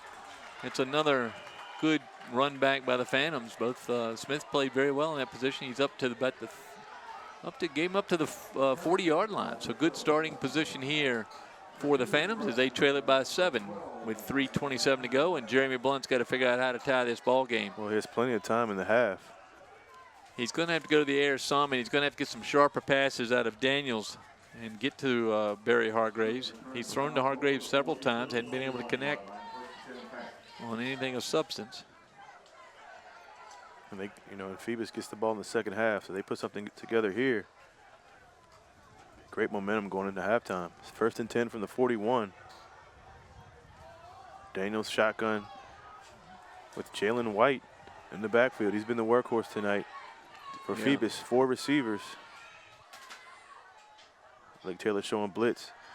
Here they come. Pass is going to be complete to Smith. Up to the 45. So a good play, a lot of effort for 4 yards, but they got the 4 yards in the completion. Smith brought down by Lake Taylor's number 4, Raylan Manley. Manley listed as a wide receiver, so he's guarding his counterpart. That time, Lake Taylor showed blitz and looked like they backed off of it a little bit. As Daniels had just enough time to get it off to Smith. And a great pass that time. So Daniels, I think, figuring out he's got to throw that ball a little sharper, and he did it on that play. 2nd and 6. 2nd and 6 from the 45. Great shot there by Steve Fryer. Shotgun. Daniels is pressured. He's going to step up. He's going to throw the ball downfield. It's going to be intended for Dixon. Short. Yeah. It's a play that I thought was going to develop more. I thought one of those receivers may cut it short and turn around, but both of them in the same area, bringing 2 defenders with them. Dalen Dixon not able to get open. So 3rd down now and about 6. Huge play here. They cannot afford to put the ball back to Lake Taylor with time on the clock. Daniels. Long discussion on the play. Hargraves to the right. Dixon to the left. Dixon and Smith in the slot. You got Baldwin and Hargraves near side to the right. Jeremy Blunt knows how important this play is. He's going to call what I thought was his last timeout. Timeout. This is the last one here, So 3rd and 6 warrants a timeout. They get their offense on the right footing. That's their second. That's a good shot of the cheerleaders. The young ladies, again, they probably burn more calories than the players do at a football game. Sure they are in constant motion, and they put on very dynamic performances. Absolutely. Speaking of burning calories, there's Steve Fryer out to get a camera shot there. Andy Hilton talking with Dickie Van Dyke. Coach Van Dyke right there with his, you see the tape on his fingers. It's like the catchers in baseball to make sure that the pitcher can see the signs. Right. Dickie Van Dyke doing the same thing. Andy Hilton running, of course, what do you call Andy? A high school reporting and recruiting service on the south side. Yeah. Called Recruit 757. Done a nice job over the years. We've enjoyed having him here at Darling Stadium. We usually don't get him until November. But, it's good to see him here in September. So 3rd and 6 from the 45. Again, no safeties. They're both up. Daniels covering receivers. Has pressure. It's going to be complete to Hargraves. Hargraves with a nice move. And he's going to have a chance to get in the end zone, and he will get in. Touchdown Phoebus. We talked about it. That's all he had to do. And made a sharp throw out there to Barry Hargraves. He leaps up to get it and takes it in for the touchdown. 14-13 now, Lake Taylor, with the extra point for the Phantoms coming up. He used his size on that one, Frank. Just shut off the wrist. Well, I wonder what Daniels was doing with the headset on. He's listening to you and me. That time throws a real nice pass. Alan Baldwin getting a nice hug there from Coach Blunt. we said it. Single coverage on the outside. You have too much talent, too many playmakers to not give them an opportunity. You know, with his added weight, and he's probably put on at least 20 pounds since last year. But did you see the speed kick in yet again? Yeah, it still has the speed. I mean, the blocker, I think that's why he was getting the hug. Right. He was holding off on Right. making a penalty and allowing Barry just to run by everybody. Now here's the Wallace. most important part of it, and that's the extra point. And Wallace has been money. So both kickers doing great jobs for their teams. 14-14 with 2:27 to go here in the second quarter, in a game playing out just like we thought it would. I think we're geniuses. We're all these picks we've had for the games this year. Yeah, so far. Here you see the touchdown. Watch the sharpness of the pass from nice his back pass. foot. Look at that. Look at the strength. That's just strength there, and then that's the speed that we were talking about. Got by a shadow, and then he outran his shadow. Daniel's done a nice job on him, and he stays with him, but that time just the athleticism of Barry Hargraves. Saw a little Latrell Smith with a little help downfield with a little bit of a shield. Hargraves, 6 foot, 201 pounds listed this year. I'd love to go back and see if we have a roster from last year to see how big he was last year. I would say you're right. Almost 20 pounds of weight gain. Well, he looks great. So Wallace comes out to kick the ball off. 14-14, Frank. 2:27 left in the half.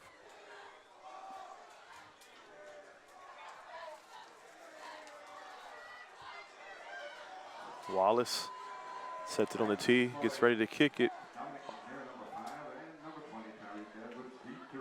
McNair.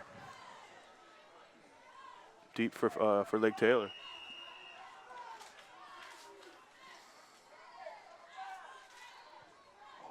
High in the air and short. Going to drop. I'm going to get there. Phoebus can get that ball. That's going to be Phoebus football. As Lake Taylor fell asleep on the Phantoms kickoff. come They away get with it. Yeah, that time it was number 7 for Lake Taylor, Brunier Thomas, who just fell asleep on his duty over there and lets that ball roll. And that's Elijah Mitchell, the Hampton transfer, on top of it. And Frank, special teams. Yep. It's definitely a weapon if you can get it. Good kick in that Wallace gets it up in the air enough to let his defenders run underneath.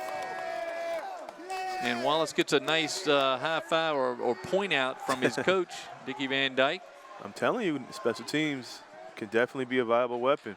So the Phantoms trying to turn around what was a lull from mid-first quarter to mid-second quarter. Now they're showing a little life after that great pass to Hargraves and touchdown run now with the recovery on the kickoff. They punched one in here. They're in good shape going into halftime. First and 10 from the 22-yard line of the Titans. Back to the 2 fullback set, Frank, as this time Daniels under center with Jalen White in the backfield. It's going to be timeout. Yep, timeout for the Phantoms. Timeout. Phoebus. And so that's their last timeout of the half.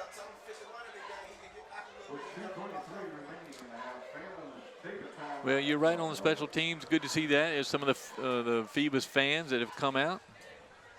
That young man is ODU. He carries, but he sells drinks and stuff at ODU. He sells it at the Admirals. Does he? I haven't seen. Yeah, he's in Charlottesville. Is he? Yes, he I does see him everywhere. he sells in Charlottesville with the blue both of them. T-shirt Yeah. and the Mets cap. I actually saw him over the weekend selling soda He's and out. popcorn. Is that a sideways to getting to that you were there at the Old Dominion game? What, to say that I saw him? Yes, and just so you could say you and your wife had tickets to a great game and got to see your team, It was your historic. alma mater win a big game.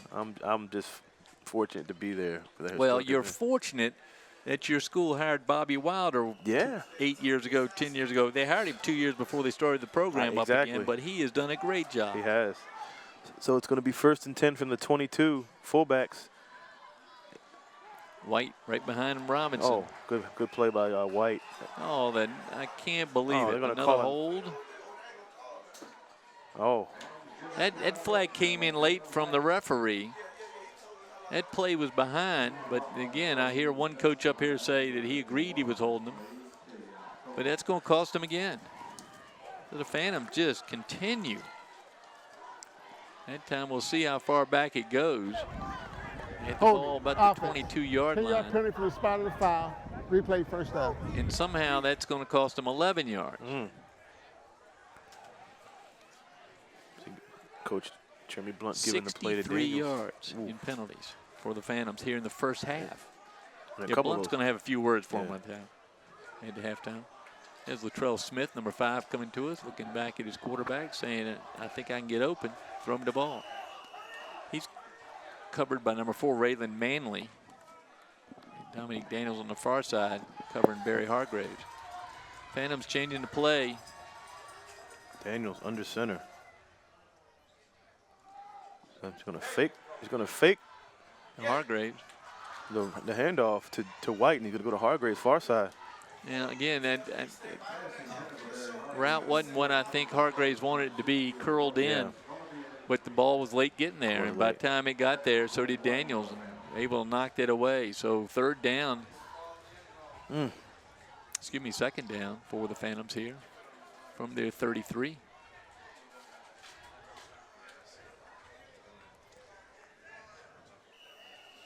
Signals coming in from all sorts of coaches down there. See Daniels, the junior quarterback, been playing since his freshman year.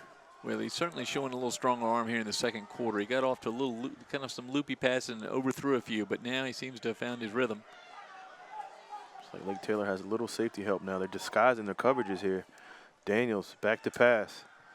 He's going to go to the he's going to go the wrong way, and it's going to be almost intercepted. It's going to be out of bounds. By number 6, Pierre Royster. Yep, and who's filling in for Javon Harvey, the senior star for the Lake Taylor Titans, who's injured in the last game. He had a concussion in the last game against Norview. I bet that was a war. Yeah. Norview and Lake Taylor about down City the road rival, from each yeah. other. That's kind of Phoebus Kickatan. Something like that. As Lake Taylor scored 58 points on Norview last week. I mean, 50, 42, 49, and 58 so far this year. But the Phantoms right here with them, a tie ball game with a minute and a half, or a little over a minute and a half to go here in the 2nd quarter. 3rd and 21 from the 33. Had great field position, and a holding penalty pushed him back a little bit. Blitz is on as Daniel spins away. He's going to have a chance to run. He has an opportunity to get a 1st down. He will. He's hit, and it's going to be close to a 1st down. Flag. Oh, no. And if they call that block, that was a great block, face-on block, and they're going to call another penalty on the Phantoms. The flag's on the 34-yard line. Oh, man. What was it? They're pointing. Oh, they're definitely pointing to Phoebus. The Phantom just killing themselves. Oh, grabbed his jersey. Yeah, he did give him a little bit of jersey. Didn't have to give him the jersey. He had his hands. You keep the hands open and keep them on the shoulders. You got him controlled. Holding. Another holding. 10-yard penalty from the spot of foul. 5 holding Replay calls 3rd and a down. half on the Phantoms. So what is a great play turns into a miserable loss of 10 yards on the hole back to the 45-yard line. So far, they've lost over 20 yards here in 2 downs. Daniel showing off the wheels. So with a minute 36 to go, you may want to run it. It is going to be 3rd and 36.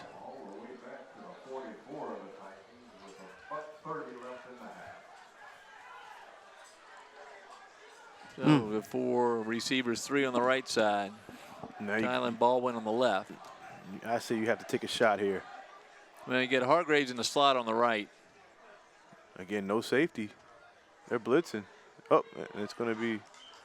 That time on Lake Taylor. Should be, and it should be. Another flag back here for no apparent reason. Clearly calling the line. It's going to go against Lake Taylor. Push them. Well, it should be.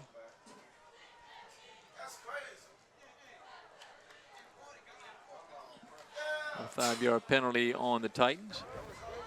Prior to the snap, encroachment, defense. 5-yard That's 5 penalty. yards. That's their Replay 3rd 3rd 5-yard penalty. They also have a 15-yarder for 30 yards of penalty. Hank Sawyer won't be pleased with that at all. But it's half as many penalties as and far fewer yardage than have been assessed against the Phoebus Phantoms. So I think it's the same play, same setup. Yep. Hargraves, the receiver closest to the tackle on the right side. Daniels right in front of him. Shotgun. Daniels.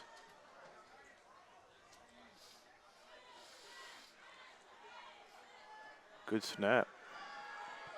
A blitz coming as Daniels is.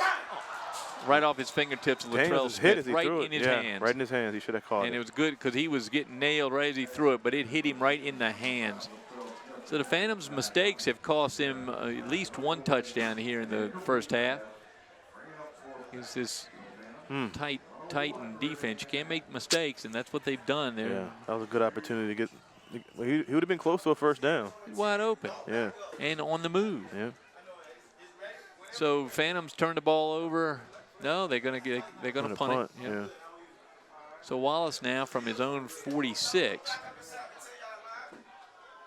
Again, it looks like McNair back to receive the punt. He's on his 10. Oh. This kicks you straight up in the air. It's going to land and then back pedal towards Phantom's end of the field, but it's going to be hauled in there. It's like by number 34 for Phoebus. That's Jermon Simon Davenport. It's able to keep it from being worse. It backed up about 4 yards. First and 10 from the 26 for the Titans.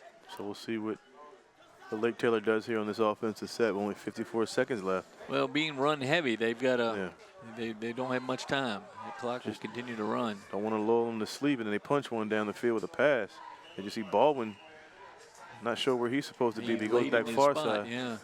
They're going to give the ball to Newton, and here we go, Newton. Oh, there's a hold right there in front of the umpire, and it was missed. All these holds called, and it was missed right by the umpire, and Jeremy Blunt's going to be furious. Oh.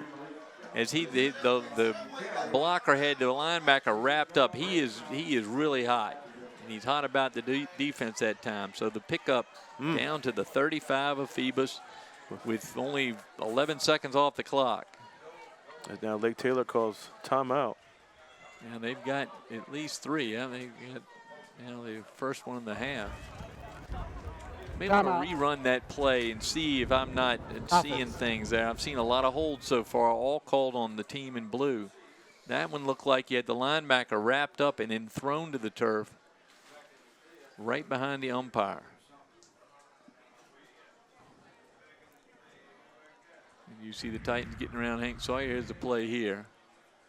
Right as the back comes around, not there. Watch 55, grabs him, and then, it's right there. He put his hands up. It was out on the other field. I mean, out behind in the secondary. Good run down there by number 8, Elijah Mitchell. But the Phantoms are going to have to hold here. They don't want to give up another touchdown to the Titans. I'd like to hold a team that's been averaging 50 points a game to 14 in the first half. Well, defense is going to have to make a play here. Foster under center goes to McNair, and the defense is there for a loss. That's number 9, Corey Wilson, at his feet. And Lake Taylor calls another timeout.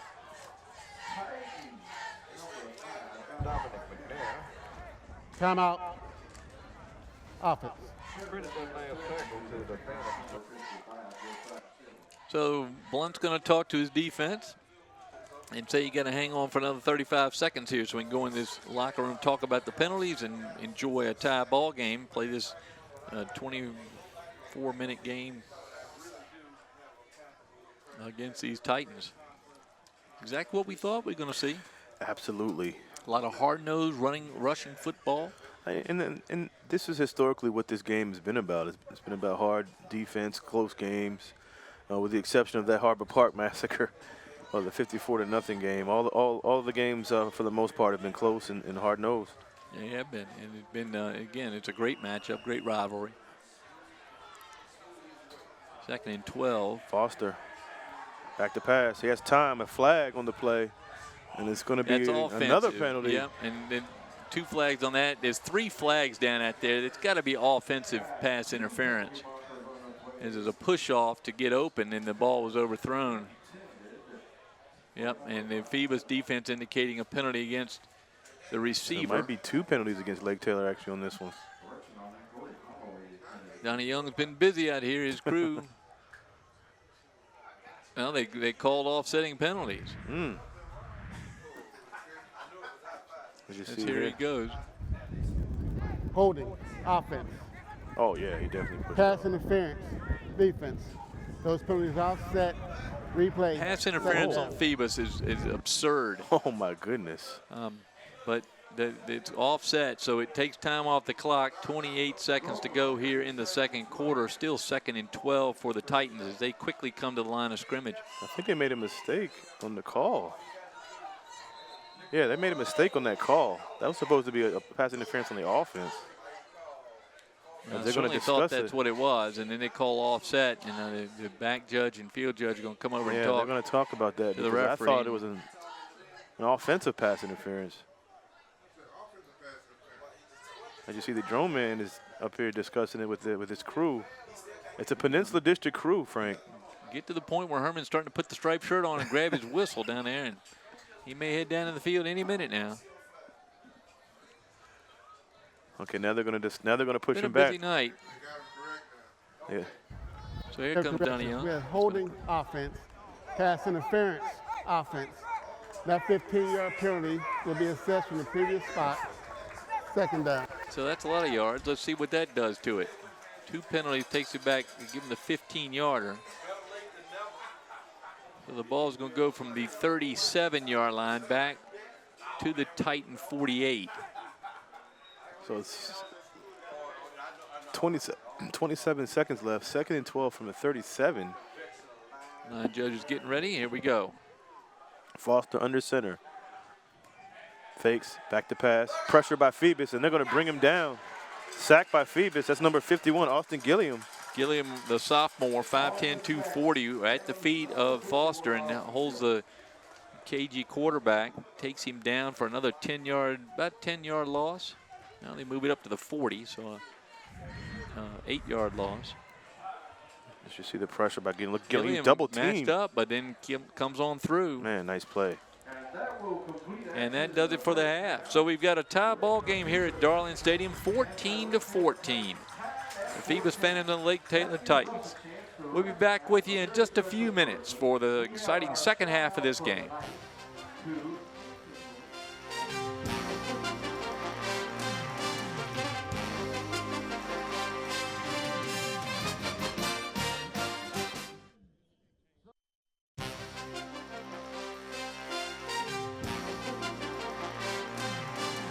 We're back here at Darling Stadium on Thursday Night Football, September 27, 2018. The Phoebus Phantoms are hosting their across the Hampton Roads rivals, the Lake Taylor Titans. Frank Edgar along with Wube Gabray. We're seeing a great ball game, Wube. Yes, we are. A game that we've been circling on our calendars for a long time now, and it's living up to the bill. It really is. The yardage right here, I got that from Marty O'Brien. Thank you, Marty. Lake Taylor with 197 yards, most of that over the ground, of course. Malik Newton and McNair, the two of them running the ball very well. Dominique McNair, the other running back, 164 yards rushing for Lake Taylor. For the Phantoms, 111 yards, 76 through the air, 35 on the ground. But the story of the first half for the Phantoms has got to be the penalties. We counted 9 penalties for 79 yards against the Phantoms. Not a real clean half for the Lake Taylor Titans, 5 for 45 on Lake Taylor. But certainly Jeremy Blunt of Phoebus is going to have to do something about the penalties as we see the Titans coming out of the locker room. I think at least, 2 of those penalties gave up touchdowns for Lake Taylor. The offsides penalty, it was a 3rd and 5. Phoebus jumps offsides, continues that drive for Lake Taylor. And a holding penalty, you negated a big run for Phoebus. So that sent them back a little bit, and that's why it's tied 14-14. Krista Campbell's got us some highlights here, and we're going to get to see these. Here's the first play. One of the first plays of the game, throw over the middle, picked off there by Corey Wilson. The Phantoms, he brings it down to just about the 2-yard lines where he's marked out eventually. Absolutely. That's Phoebus' strength, that secondary. Jalen White takes it on in for the first touchdown of the game. We were under 2 minutes gone, and there was a touchdown on the board. Here's that play to Callaway. They're really impressive tight end / receiver. And he's played well on defense as well, but here's the run by the quarterback, Foster. Yeah. Baldwin saving a touchdown as he gets him and brings him down around the 15. He gets down there. They recover it. Hand off there to Newton, but he gets stripped. I don't know if he really had the ball, but the Phantoms recover it. So 2 turnovers, and the Phantoms back in action. Shows you the poise here, Frank. Daniels to Smith on that great slant play. You see here the run by Jalen White behind Damani Robinson, who's been the main fullback, although they've used 2 the whole game. Here's the big play right up the middle. That's Malik Newton with the touchdown. Excuse me, McNair with the touchdown. And the Titans tied up. Phantoms come back down the field. Jalen White. And here's the run in by that time by the Titans. They tied. They go ahead 14-7. And the throw over to Latrell Smith. Good catch there. Good throw from Daniels. There's a touchdown pass, Frank. And look at Barry Hargraves go up and get it and get past his shadow, Dominique Daniels, and runs it on in. So Good defense by Smith and his Baldwin. Both of them had some good blocks out there and no penalties. And there's that run before the half. That's a good camera work there. That's Steve Fryer or who's it? Michael Price, I think, on that one. But that it shows you the size of Malik Newton. Only a Newton sophomore. is just a sophomore. Yeah, 6'2", 215. So Phantoms getting their last-minute instructions from head coach Jeremy Blunt. They should get the ball here first in the second half as they kicked in the first. And you see the band. Great to see them out here on Thursday night. Yeah. And they're matching T-shirts and shoes. Yeah. And the white, what do you call those things you put over top a shoe like that? But all I'm wearing the white shoes. Those are the band shoes, yeah. So we have a huddle here. Yep, and as you see, good picture there. So Phoebus with an opportunity to go back up front, Frank. They're going to get the ball to start the second half. See if we can get that offense rolling again. Single high safeties. No safeties out. Yeah, it'd be interesting to see if they play that high safety or just stay man-to-man. Right. Are they going to stay that way? And the Phantoms are going to have to, I think, force them into going to a more pass defense. And hopefully that'll loosen up the run for Jalen White. Again, right now only 35 yards on ground for the Phoebus Phantoms, but they're in a tie ball game with the Lake Taylor Titans. A minute and a half to go here before the kickoff. Phantoms going to defend the end to the east of Darling Stadium. And that will give them the ball headed that way in the fourth quarter. Great night. Weather turned out to be. Oh, it's perfect. Perfect. Perfect, we just had that cool air come in this afternoon with that rain we had starting just after lunch. Well, really just at lunchtime today. A heavy rain at times, but it brought this cold air behind it. Cold for Southern Virginia in late September weather. We're probably in the 60s here today, and the humidity's been cut by 20 or 30%. And Michael Price taking a shot of us up here. There we are. Hello, Michael. He and Steve Fryer doing a great job, as they always do here at Darling Stadium. Phantoms will wait in the second half. I don't think we've had to wait. Usually the bands have been taking a lot of time. TV time out, I guess. Yeah, that's good. Glad you're with us here on LSC 48. We enjoy bringing you these games. Next time you see a member of the Hampton City School Board, give them a thank you for allowing us to do this. We do enjoy being out here at Darling Stadium. Wu-Bei and I always feel like we have the best seats in the house. Oh, I'll always have the best seats. I mean, trust me, we can see over that green wall there. Yeah, so we can. We can. As you see. Now, if I was designing the press box, I would do it a little more modern than it is now. Yeah. But it is more modern than it was when right before it was refurbished back in the early 80s. Did a good job. Now we used, we used to run track around here when we were at Thorpe Junior High next door. Oh yeah. And all I remember are the dogs that they had guarding the back of those bleachers over the side. They had dogs in the fenced area. Oh yeah. When you ran close to that, you ran faster. Low kick. It's gonna be Hargraves as he misjudges it, picks it up, and this time he has nowhere to go. Tackled around the 20 as he misjudged that and let it bounce by him. Yeah, and he got, got his body all twisted up. Fortunately, he didn't get hurt there in a little bit of a late hit, but no call. 1st and 10, Phantoms from their 20-yard line. Chris Daniels leads his crew out. He's going to stop and get a play from Jeremy Blunt. So that's a win on the Lake Taylor special teams play. Yeah, they've done it. Both teams have been relying on those special teams.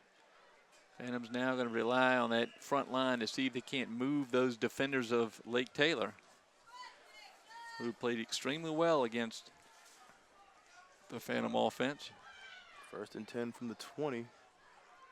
Tyreek Tucker, Tavion Copeland, Corey Holloway, the down lineman for. Going back into that bunch formation. Titans. Haven't seen much of this year. Jalen White with the carry, far side. maybe 2 or 3 yards on the carry. It looks like gave him up almost to the 25. Gave him 5 yards on that. So good, good starting play. Good push by the line, I think, that time. More White just holding on. There's our crew here. We got Hampton's finest, talking with the longtime member of the Phoebus athletic family over there. Deanna Brown. She's seen it all for Phoebus, all those great teams. Yeah, they did give him 5. It's going to be 2nd and 5 from the 25, 14-14. Start of the 3rd quarter here at Darling Stadium. Under the lights, Thursday night football.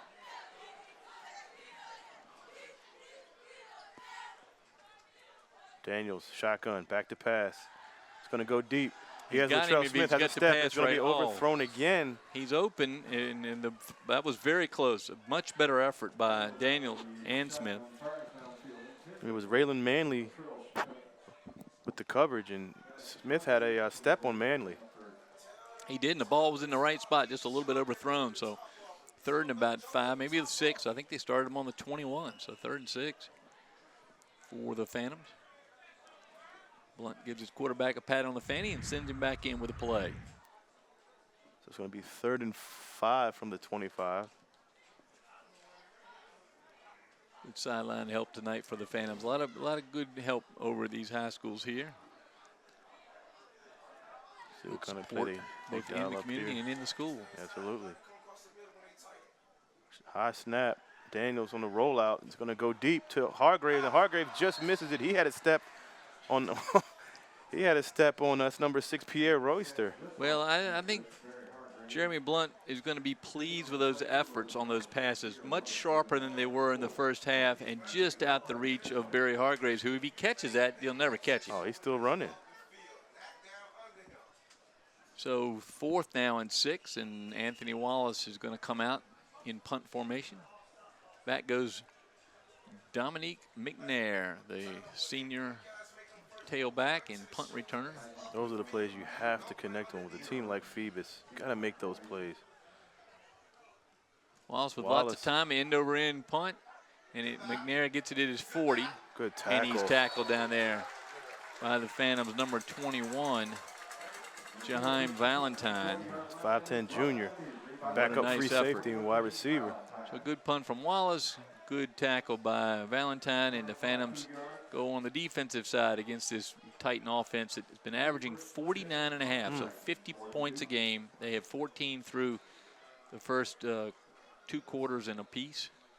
And I think you've mentioned it, Frank. They haven't played a defense like this yet this season. Hank Sawyer's a crafty head coach over there. Let's see what he's got in store for the Phantoms here. I know Jeremy Blunt's ready for something different. Foster under center, and he looks like he lost the ball and picked it up again. That read option is giving more trouble to the Lake Taylor offense and the Phoebus defense. Yeah, it looks like he tried to waited too long to pull it out, and he's tackled right there, 2 yards behind the line of scrimmage. Now a yard behind, depending on where that ball ends up. It looks like he ended up about a yard behind. 2nd and 11. So loss of 1, 2nd and 11 from the 41. Foster looks like he's changing the play at the line under center. It's going to go to Newton this time. Newton maybe 2 yards on the carry. Newton can get 2 yards simply by falling down. He's a big man and hard to get a hold of. We've got 2 more years of him after this year. He's only a sophomore. Has offers from Virginia, Virginia Tech, just to name a couple. So 3rd now and about 9 yards for the Titans. Phantoms getting the defense called in. 2 receivers left, 1 right for the Titans. Foster under center. Goes back to pass. Has a clean pocket, and he's going to get sacked. That might be a fumble. Could be a question. That's a fumble. And it looks like it's recovered by Lake Taylor, but that was close. No signal, so it looks like they were going to call a fumble in the field. A little late on that. I thought that time the Phantoms would have had it.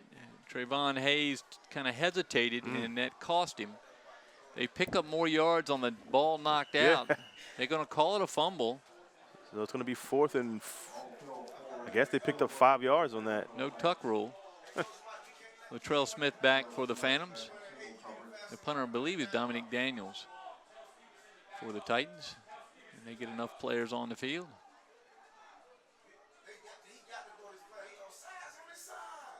Oh, almost blocked. And that's going to check up right there about the 28-yard line. So good field position for the Phantoms. They pick up 8 yards on the starting spot in that exchange of downs. And Chris Daniels got another chance to show that arm off a little bit. So the defense, again, comes through, Frank, for the Phantoms. Well, the Lake Taylor Titans have been averaging nearly 500 yards a game. Now, they came in tonight and got 197. So they're almost on average in the first half. I know Jeremy Blunt would like to keep that number much lower than in this half. Phoebus came out throwing last possession. 2 passes just off the mark. So they're looking downfield. Well, you see 5 linemen right across the front line for the Titans on defense. And then 3 linebackers. A safety now is taking a spot back, but he's going to come up. That's McNair. He plays up. More of a linebacker. Still man-to-man on the receiver. Go back to White. White right behind Robinson. White with a good pickup, about 8 or 9 yards on that one. See, Robinson pushes his man straight back about 15 yards and allows his quarterback to pick up a good 9 yards on that play, maybe 8. Gotta love Kimani Robinson, the fullback. He's not much recognition, but he's just there to block. As Watch you see, big number 40. He's pulling, and then you literally. White's right behind him. In fact, if he hung on to his jersey, he may have picked up a few more yards. We call that the counter tray for all the whole old school Redskin fans. They run that counter tray. Joe Jacoby. Shows my age, but that's okay. Here we go. 2nd and 1 from the 37. Back to White. Same play, looks like, and he's going to get a first down. It's going to be close, but they're going to. Yeah, this sideline judge has got it a little different than the far side. We'll see where they got it. You know, he's showing first down. Yeah. So Phantom's just happy to grind it out here. They'd like to go ahead here and then let that defense take over. So first down, Phoebus. Jalen White. Again, he's not that big bruiser back. He's just still, picking up yardage on the runs. Running behind Robinson, and we'll get the other fullback. And of course, we can't forget that offensive line, Frank. Marlon Jones, Malik Hardy, Josiah Silver, Donovan Cooper, the senior. Yeah, they've done a good job. So 1st and 10 from the 38.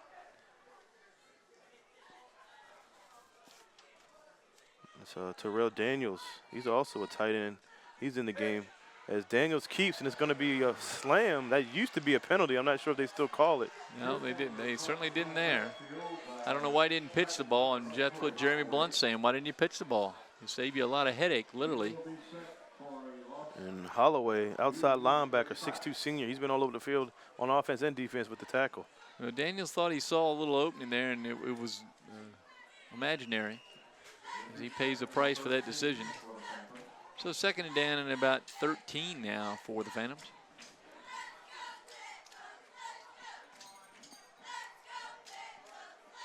So 2nd and 13 from the 35. Daniels under center.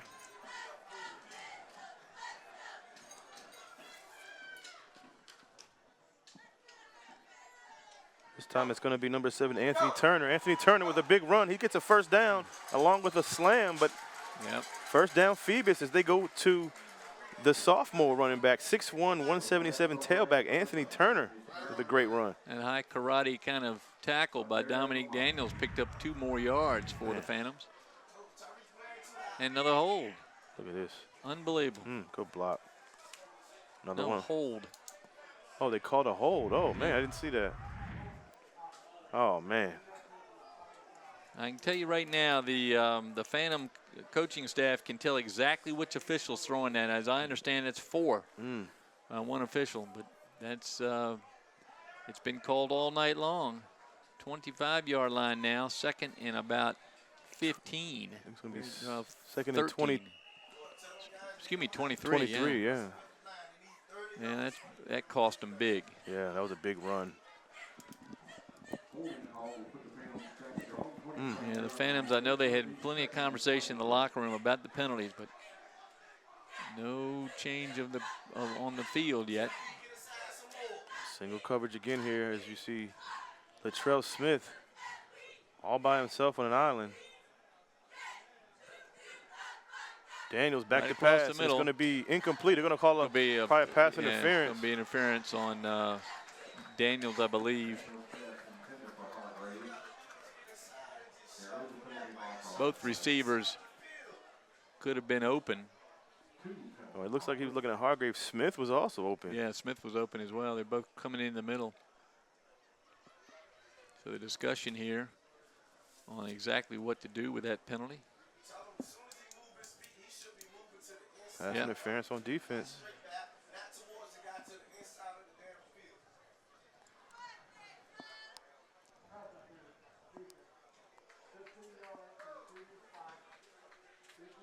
So it's going to be 2nd and 8, Frank. Well, that picks up a lot of yards From the 40, yeah. Again, high school rules are a little different. If that was college and NFL, it'd be an automatic first down. But it's 15 yards, 2nd down now and 8. Daniels with a play. I think the NFL is a spot. Also it is a spot, yeah. So it's going to be 2nd and 8 from the 40. As Phoebus gets some of the yardage back from the hold. And he still got man-to-man coverage on the 2 receivers, Smith and Hargraves. Daniels, shotgun. It's going to be a pass, and it's going to be way overthrown as it pass was intended for number 82. That's Tyrell Daniels. That's Daniels, yeah. Called his name. He's like more of that H-back tight end. Well, he too was open. I mean, the good thing for the Phantoms are that the receivers are open. If Daniels can hit them, I think they'll have a very good second half. He's got to work a little bit. So it's going to be 3rd and 8 from the 40. 5:46 left in the 3rd quarter. Close game as we anticipated, Frank. Well, the first score here in the second half really going to put the pressure on the other team. Because there's not going to be a lot of scoring here as these defenses tighten up. Daniels, shotgun. Jalen White. Hargraves in motion. Back to pass. It's going to be incomplete as Hargraves saw number 6, Pierre Royster, coming at him and made a business decision not to get that one. He wasn't going to get far if he would have caught it anyway. Not quite the pass or the play they were looking for. And once again, a penalty is what stalls the Phantoms' drive as that holding penalty comes back to haunt them. So Wallace back on his own 25 to punt. And that's McNair, Mr. Utility for Lake Taylor back around the 30. Wallace just gets it off. McNair good punt, makes McNair move. Oh, almost drops it, but he gets it around the 30, makes a couple of Phantoms miss, and gets to around the 38-yard line. Yeah, good run back by McNair. He should have been tackled right up by the 32, but Phantoms quickly close in. As the defense has been playing well, Frank, so let's see what they can do on this possession here. It's going to be 1st and 10 from the 38. Playing well, but playing a lot. Yes, that's true. And though the weather is going to help both sides. It has cooled off. We're more in fall right now. Fall came in earlier this week, but it's really here tonight for the first time. 1st and 10 from the 38. Foster under center, the young sophomore quarterback. Going to give it to Newton. Newton dragging 3 or 4 defenders as he gets about a gain of, what, 7 on the carry. Josiah Silver had him and was carried a little bit. Pickup of almost 8 yards. I mean, almost 7 yards, excuse me. Very good run by Newton.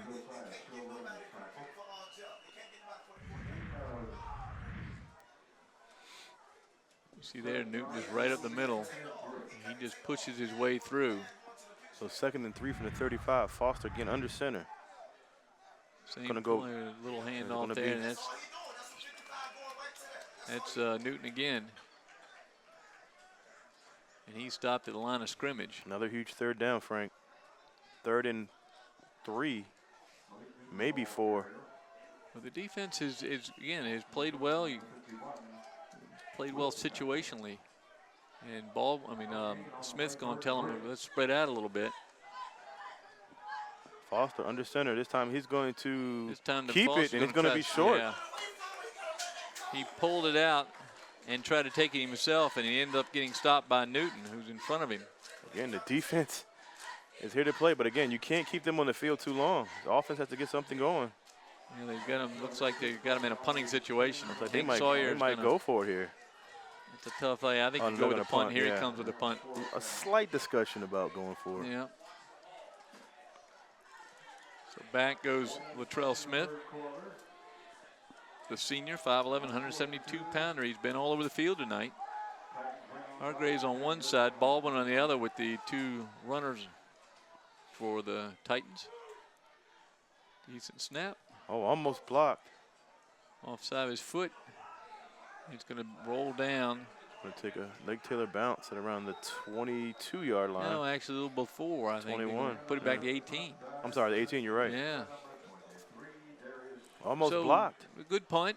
Yeah, it was almost blocked. And the nice thing about the Phantoms, they've committed a lot of penalties, but they haven't committed a penalty in that punter. That's so they true. get the turnover, they get the ball back on downs.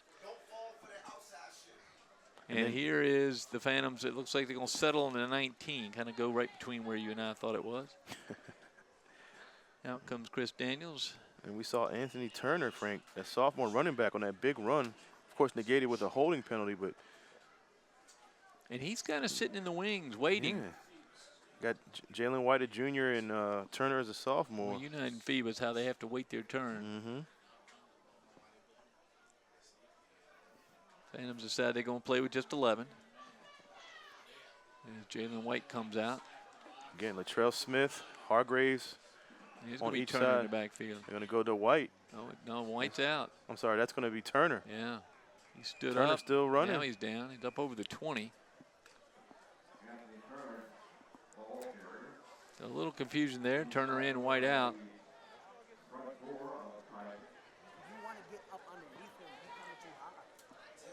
Jeremy Blunt doing his great Mike Smith imitation there, coming out in the field, meeting with his quarterback every play. In comes Chris Daniels.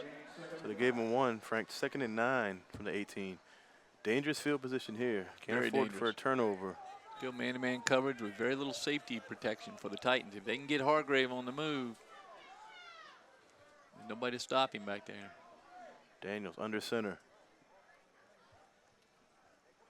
It's going to go to Turner. Slow developing play as he gets maybe a yard or two on that run. Going to be another huge 3rd down for Phoebus. I'm going to say, I think that was Sproul. Dallas Sproul, the junior, made a nice tackle, but 3rd and about 7 now for. And again, with no safeties, Frank, a great slant pattern would be perfect right Well, here. they've tried it in the double, and they picked up the pass interference penalty, the only penalty on the Titans so far here in the second half. Dixon. Same set, though. Dixon and Smith near side. Hargraves, and it looks like Baldwin far side. Daniels in the shotgun. Back to pass. Has good protection. He has time. He's going deep. He has Latrell Smith. He has a step on him. It's going to be overthrown again as Smith had a step on McNair. Yeah, the receivers are open, and he just can't hit him. That's a nice toss. He's throwing it harder like he should. A little cramp there for Latrell Smith. I hope that's all it is. Yeah, I think he's pulling the foot up. Cramp. Now comes their trainer. Ah, man, these receivers are open. Yeah, well, we get a little pause in the action as they get Latrell Smith's cramps worked out. I want to thank our crew again. Here's the replay. You see just outside the fingertips. And then he cramps up as soon as he hits. Now, Andy Foley's our director. Renee Camden, our camera operator. On the replay is Krista Campbell. Randy Begoli, the engineer. Matt Buckwalter, my great nephew down there, doing the graphic work tonight. Steve Fryer and Nathaniel Braxton, Alex Begoli, and Michael Price on cameras. Susan Bauer is here, and a punt by Anthony Wallace is going to check up right at midfield and roll down maybe to the 49-yard line. So not one of Wallace's best efforts, but it does put the ball back in Titan territory. Great crew here. Yeah, it is a great crew, and they brought you these field pictures. Michael Price and Steve Fryer with the cameras on the field. Doing a great job. That's Steve right on the 50-yard line. Steve's still trying to get a picture of that elusive holding call. So 1st down and 10. Great field for position. the Titans. Foster under center.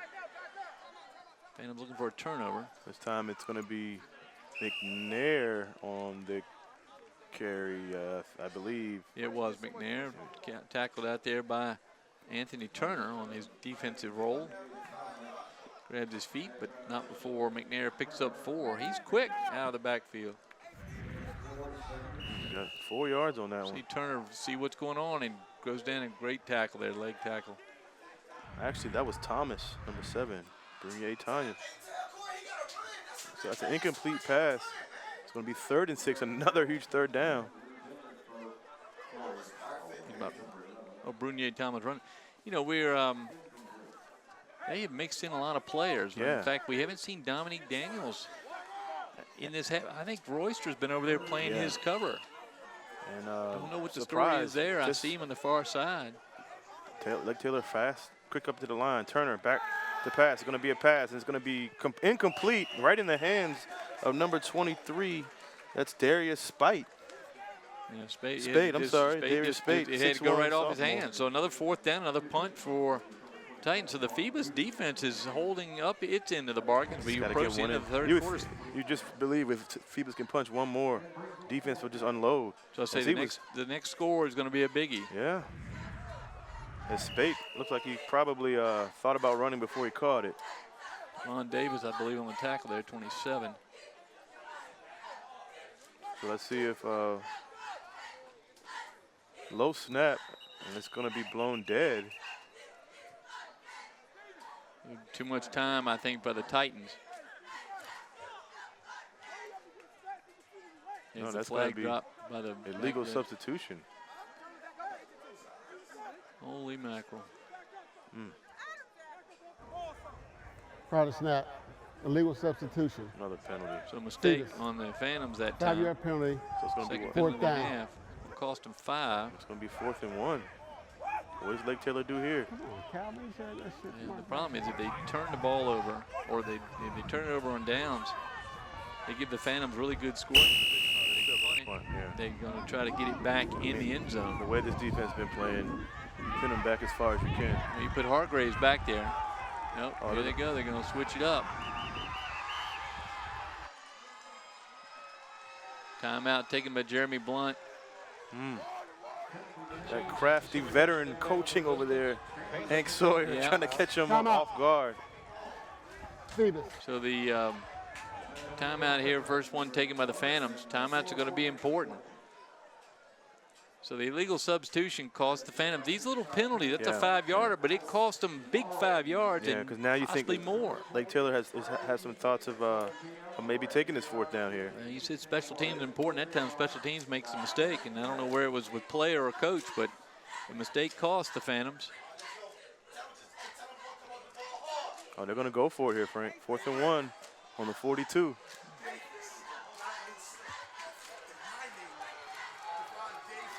That's over there. Another fan visiting the booth. So it's going to be 4th and 1, and they're going to go with Newton, and Newton is going to be close. I think Let's he got see where the they first mark down. I think the mark is up close to the 40-yard line. It's going to give him enough for the first down. So the penalty cost the Phantoms a series here. So the Titans bring the ball up to the 40, and the Phantom defense is going to have to dig in again.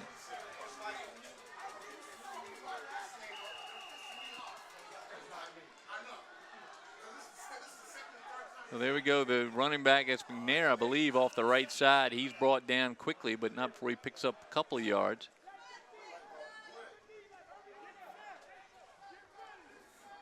I'm going to give him 3 on that carry. 2nd down and 7.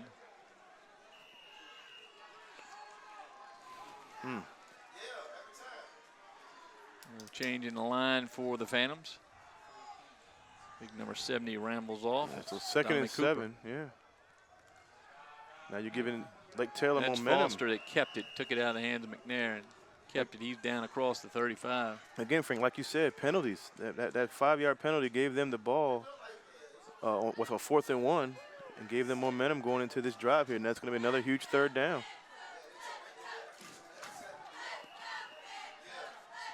So it's going to be the end of the 3rd quarter, Frank. It's going to end. It's going to be 14-14 going into the 4th quarter. That's a quarter right there. Herman Drone right on the clock down there. And that's going to do it. With the Phantom defense been the star of the third quarter. The Titans are driving, but they got a 3rd and 5 here as we start the 4th. What a game. They're going toward, they'll have to move towards the western end of the field now. You know, just 1 or 2 pass plays. Dames overthrew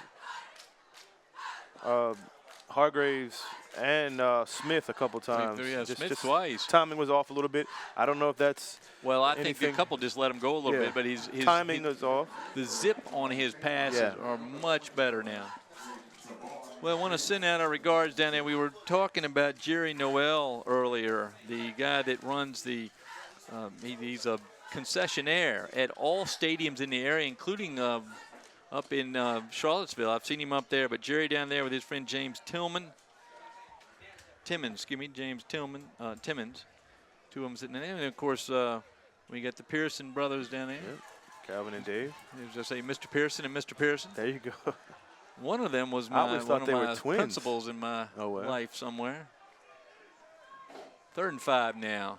I always thought they were twins, but they weren't. Nope, just big family. So 3rd and 7 from 35. Foster back to pass.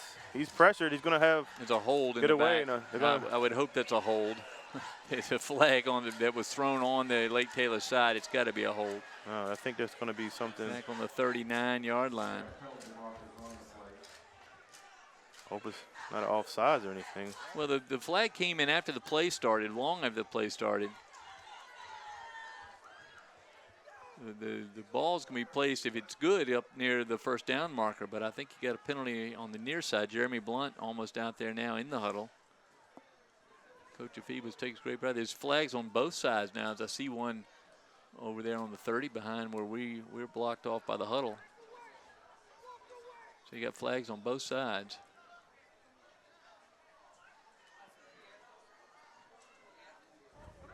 Let's see what the call is. Personal foul, Phoebus. Personal foul, Lake Taylor. Those offset. We also have a holding offense.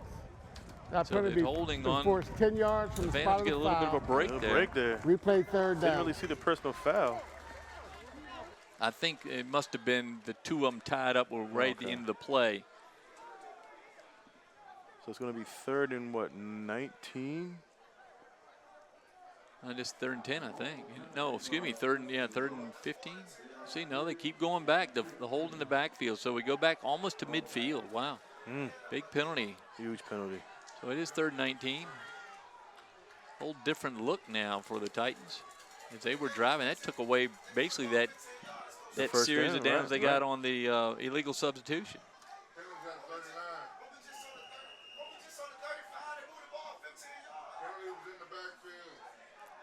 So here we got 3rd down. There's some coaches up here not happy with the position of the ball, but it's where it should be. Penalty was in the backfield for the Titans. 3rd down. Foster back to pass.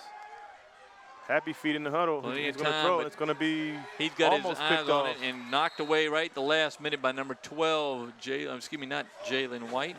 That's knocked away by the Lake Taylor receiver as he saves an interception. Yeah, Elijah Mitchell went for the interception. And you talking about number 2, Akeem Wright? Akeem Wright knocked it away that thing from away. The tight end was downfield. Knocked it away from Mitchell, yeah. Plenty of time for Foster. Oh, plenty of, yeah, you're right. You see right there. Akeem Wright didn't even try to go for it. Mitchell has the interception already in his little scrapbook, but knocked away at the last minute. Defense again, Frank, comes through. A lot of respect for the punters. Hargraves back at the 11. Hargraves is going to get it. No fair catch called. He's still on his feet. And here's Hargraves inside. And he's going to get a block, and he's going to keep going. He's running the 40, still on his feet, cross field. Let's see if he can get around, and he's stopped with a great return by Barry Hargraves of Phoebus. No flag. Actually, there's a flag on the play, another flag. And I think that's going to be erased here. It's a series of mistakes by the Phantoms, and it's costing them at every turn. Even a 5-yard penalty nearly cost them there. Blocking it back here. Phoebus coaches are going to have to go through the films and figure out what they think of this. This has been a huge mistake-filled game by the Phantoms. Now a 30 yards penalty in the second half to go on top of 79 yards in the first.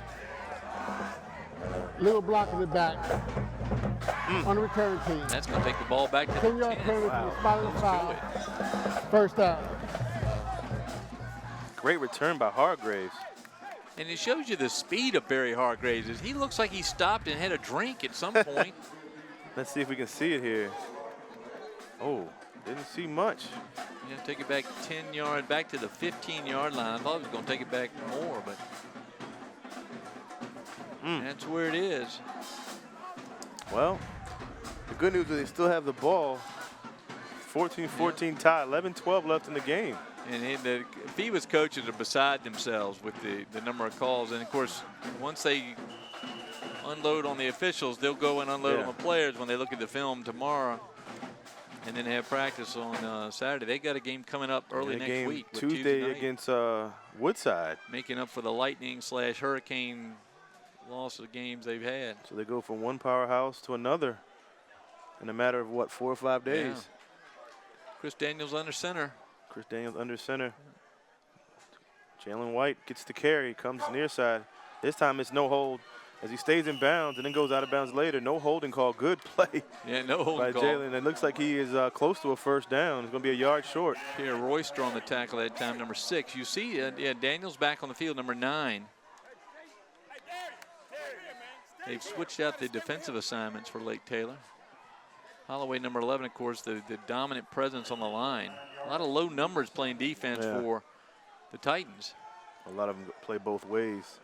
Receiver, tight end, safety. Yeah, Daniels right up on the line. You see him here, number 9. So he's not on Hargraves. Hargraves not in the game at the moment, doesn't look like. It's like John Melvin. Back to Jalen White. He gets a first down and more. Still on his feet. Good run by Jalen White, the junior. Great block out there by number 50 for the Phantoms. Ibry Harold. Harold, the sophomore, out in front. So another good block by John Melvin. Very good block. The line is doing well. Again, this has been a great I'm sorry, matchup. John Tucker. Tucker, Yeah. One of those kick-it-tan transfers. So good, 2 good runs by White. And he's taking time off the clock. Again, the first score may win this game. And the Phantoms want to be the one to have that first score. They're on the 34-yard line.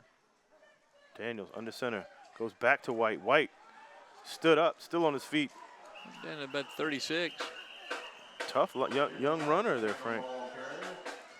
White not happy with the time it took to shake the Titan tacklers, but he's up and credited up close to right on the 37-yard line. So a hard 3 yards. Got 3. Going to be 2nd and 7. 34. Phoebus with the ball and moving. And the clock about ready to go underneath 10 minutes. You just think the next score, Frank, is going to be the game winner. Phantoms have many a 10-minute drive in their history. This time Daniels in the shotgun. Two fullbacks. Goes back to White. White with a cut up. White with an explosive move as he almost took that one to the house. And he's up to the 45-yard line. That's going to give the Phantoms another first down. That's a great move as White saw the hole close and went left and went right up the middle of the field, picking up the first down yardage. The epitome of a shoestring tackle, Frank. Watch him here, change his mind. Look. And go left. Holloway with a touchdown Holloway saving tackle. Just a monster on defense. He doesn't make that tackle. White's still running. First down and 10 for Phoebus from the 45. 6'2", 225 senior. Listed as a wide receiver and a linebacker, but he plays up on the line. Outside linebacker right up on it. They got 7 men, 8 men right in the middle. Phoebus still running the ball. White. 3 more yards. Yeah. So even with the 8-man front. 8-man, almost 9 men, because the safety checks in and then steps back a yard, but literally 9 men in the box that time. Phoebus still trying to run the ball. Well, that's Phantom football. That's right. I didn't see, did they raise their 4 fingers as they go in the fourth quarter? Yeah, you know, they the did. tradition at Phoebus, and I hope they continue that. I remember Chaz Robinson, Dominic Davenport, they were big on that 4, showing the 4 and showing when Phoebus hopes to turn up just a notch. That's when up they to wear you 11, down in as that they fourth say. quarter. So 2 yards on that carry by White, 2nd and 8. Daniels back to White. White this time goes outside. That is Robinson with a great block. The coach up here screaming for a hole, but Robinson turned his man in. Between him and number 50, there was Harrell out there. Another huge 3rd down, Frank. It's going to be 3rd and about, what, 4, a long 3. Why not give it to White? Yeah, that time, Kamani Robinson, the junior fullback. As you see the offensive line pushing downhill now, Frank, in that 4th quarter. That's why they throw the 4 fingers up. This is their quarter, the offensive and defensive line. 3rd and 3 from the 48. White in the shot. I'm sorry, Daniels in the shotgun with White behind him. That's Joshua Austin, the other fullback spot. Been there most of the game. White had some room, and he's going to be short of the 1st down, maybe a yard short. What does Phoebus do here? A tough call, but I think you have the same thinking, don't you? They're going for it, Frank. They're going for it here. This is the ball game. They're going to actually, no, they're going to punt. Yeah, they're going to punt. Wallace. So a good spending of over 3 minutes, or almost 3 minutes here on that series. Now Anthony Wallace back at his own 37. That's usually Phoebus's winning drive right there. But defense has been playing well, so why not kick it deep in their own territory? Fake here maybe? No fake. Wallace, good punt. Yep, up in the air. No fair catch call yet. Takes a Phoebus bounce. Phoebus way, yep.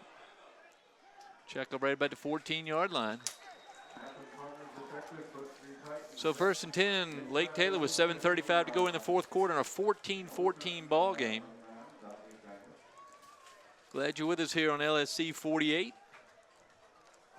When we got the next ball game next week? When are we going to be back? October 12th, Denby Kickoff. Kickoff's homecoming. And then Kickoff has been a surprise. They're 2-2, and they've got the Hampton Crabbers in the next day or 2. They got them, tomorrow, Friday night, the 28th. Yeah, and then we've got Hampton Phoebus, the big rivalry game on October 13th. That'll be a good matchup.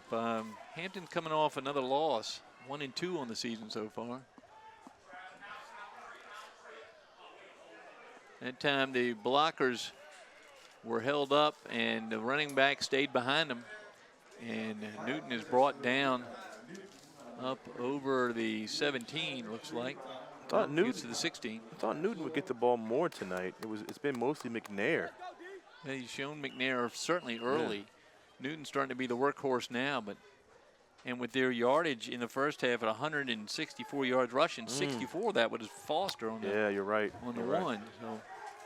So it's gain of 2, 2nd and 8 from the 16. Foster back to pass. He's pressured. It's going to be incomplete, intended for Newton. He had blockers too, Frank.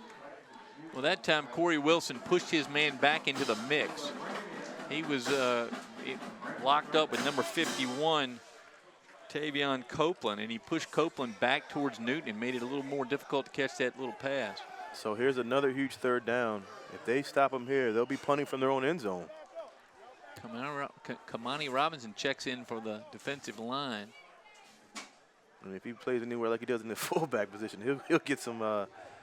He'll introduce himself to Mr. Foster in the backfield. So Baldwin outside on one receiver.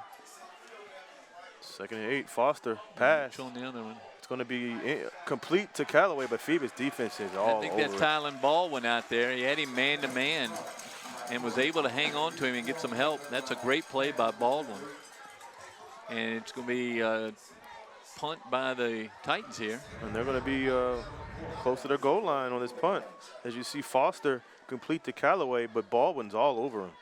With a little help with Hargraves, help him clean up on the tackle. And the casual Barry Hargraves steps behind midfield. Oh, they're going to get great field position here. He is so casual the way he plays out there. It's going to be a low kick. Rolling kick. And here comes Hargraves. As he tries to turn. And very nearly a block in the back again, and that's going to be a discussion. That was Phoebus' number 55, Silver, who almost had a block in the back. If Hargraves hadn't gone down, and I hope he's just cramping up. Uh-oh, that doesn't look good at all. He tried to turn and change fields. 6:04, we have an official timeout on the field for a shaken up player. That's going to be a huge loss if Hargraves can't continue. Yeah, he's trying to make the cut. We can see that again on replay. You'll see him right at the end kind of fall backwards on the leg. I'm hoping it caused a cramp, but I'm not sure that is. That's more than a cramp. Well, if they're pulling on the leg, it's a cramp. If they're standing back looking at it, it's something else. Hopefully it's a cramp. Hopefully it's a cramp. That's what we hope. We've seen Smith with one tonight. Well, they're out there. They got the trainer, and I can't remember her name, but she's been on the sideline with the Phantoms for a couple of years now, and been Doing very a great good. job, yeah. Here's a replay. Did you see See him Hargraves? coming in and stop right there. That doesn't I'm look. gonna say left knee. Well, it's not. Hopefully he's holding his No, calf. you know what? It could be. You're right. It looks like a cramp. So hopefully that's what it is. We'll see if he gets up on it. And he's. There's cramps, and for those of you that have them, I don't have them on the field of play. I get them trying to get up in the morning sometimes to get one, and you can't walk out of bed. No, You they're had not. one like that. They don't feel. They feel horrible, Not a good and feeling. they'll lock that calf up. Not a good feeling at all, Frank. He's getting some more Gatorade, and that's to get the salt in his body to help relieve that cramp. And that's a good sign. Yeah. I mean, I know we're sitting up here. He's in pain, but it's a good sign to have a cramp and not anything else worse. If there's ever an advertisement for why we need that third tunnel going to the Hampton Roads to the south side, that picture right there has it, doesn't it? I don't know what kind of crowd Lake Taylor normally gets, but I hope at home they get more than that. That's a cramp from what I can tell. Here comes Hargraves. And it's unfortunate because he's a key player, and only 6 minutes left in the game. They were probably going to look to him downfield. That's a great picture. Finally, you get to see Barry Hargraves without the helmet. He is one that wears that helmet almost the whole game. You rarely see him without it. He's going to come over to the bench and maybe get some more fluids, and he does just that. And Latrell Smith is going to help him out. I just hope he doesn't get a cramp from drinking so much liquid. Yeah. Need to get him a salt pack. So Daniels under center. 1st and 10, yeah. Goes back to White, and White, another. I'm not sure that wasn't a face mask at the end there. Let's see what that call is. It's hard to, the flag was right at Jalen White's mask. He almost threw it in his face mask. It's going to be a. We had it's going to be helmet to helmet. Yeah, that's against Lake Taylor. Could be because it did make that sound. Personal foul. Yep, targeting. And that's going to cost the Titans, and they're not going to be happy with their penalties here. That's the 3rd penalty on the Titans here in the second half, and it's a 15-yarder. Hargraves still grabbing that calf. Illegal left helmet calf is what's contact giving him on trouble. the defense. 15-yard penalty from the end of the run. That's a huge Take penalty. the ball 15 down to yards. the 30 to the 29-yard line. That's 40 yards in penalties on Lake Taylor, giving them 95 for Let's the see game. if we can see it. I don't know about that one, Frank. Well, They it may have just been the sound. They called McNair with it, but because we could hear it from up here. anyway, it's going to be 1st and 10 from the 29. Daniels to White. He's tackled. Well, that's that. Robinson got through. He's still pushing his man back, but that time. And now another White's Phantom is not able down. to get him back. And I hope this is a cramp. The lines, Official both lines, timeout. I got to compliment both sets of lines. It is a cramp. But the 2 sets of lines have played extremely well for the teams. Been a very even matchup on the line of scrimmage tonight. I think for the Phantoms, Kamani Robinson has been the difference.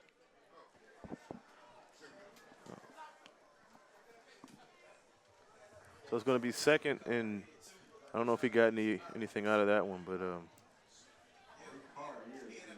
Harvey is down on the field. He's had a good game. Malik Hardy It's our Hardy. Sophomore, 6 foot, 263. Puts him about 5th in the line at the cafeteria. Well, by then he's not getting anything to eat. It's all Well, gone he's by obviously then. not getting enough salt. They need to put more salt in that Gatorade. Sometimes the Gatorade doesn't do it. Gatorade's a great thing, and you know it has a great history, but sometimes the body needs a little more sodium. He's going to get a big bottle of something there. Let's hope no Gatorade sponsors are watching this. But During the play, holding, offense. Oh my goodness! During the play, maybe during the injury, What but happened? it's a 10-yard penalty on Phoebus For what? for a hold. Oh my goodness! Would they hold the water bottle on the way I to don't the? know who held what, but they got 10 yards for holding whatever they held. Oh man! 10 more, 4th penalty in 20. 40-yard penalties on the Vandals. So much holding, we got a cramp in the truck, Frank. That's not good. To get Matt Buckwalter some Gatorade with a little Or salt some in pickle juice or something. it. Yeah, pickle juice. There you go. Yeah. So it's going to be 1st and 11 from the 40.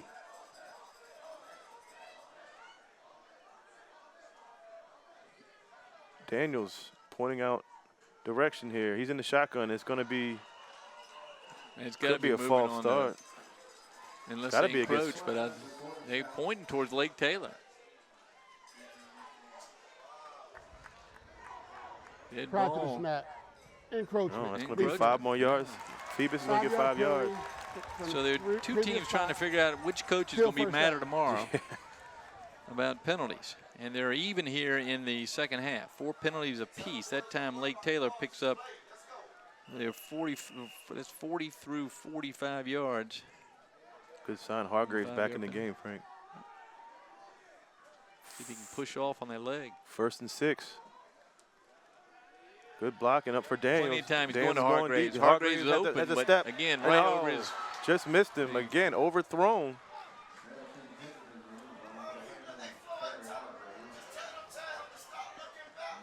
Well, Hargraves had him beat again, and that time maybe the defender held him and slowed him just enough. It was a very well thrown ball, but Hargraves wasn't able to run under it. And he's going to come off again.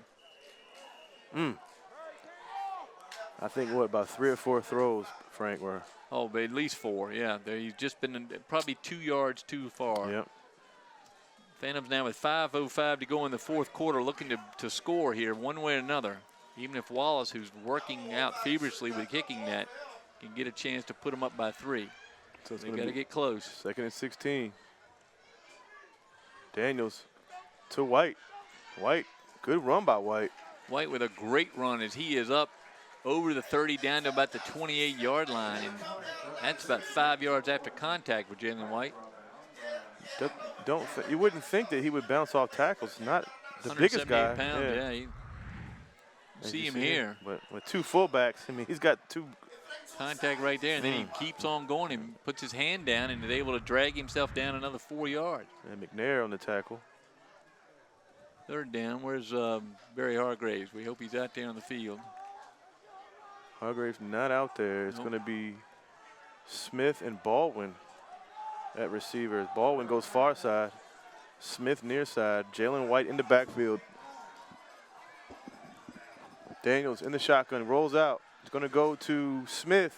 And Smith, they're going to call pass interference. Yeah, no question of mine, Dominic Daniels on the penalty that time, and he's still running his mouth out there, but there's no question that that's interference. Oh, he was all over him. It was a real good position by Smith as he got himself in receiving position and had the defender on his back. Yeah, he was all over him. So that's a 15-yarder. Let's see what they do here, being at the distance, which should take them into 1st down territory. Now you're in get close to Wallace's range. I say you try to go for the touchdown. If we get a replay, we can see definitely it. go for the touchdown. Pass interference, defense.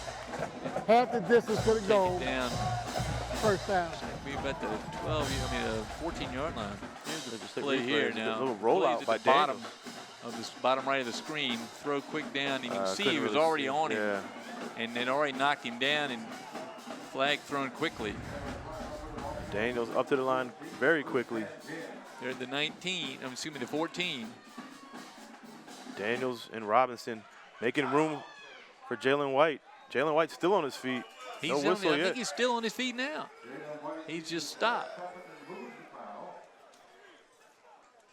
So the Phoebus offensive line starting to get a little better of this matchup.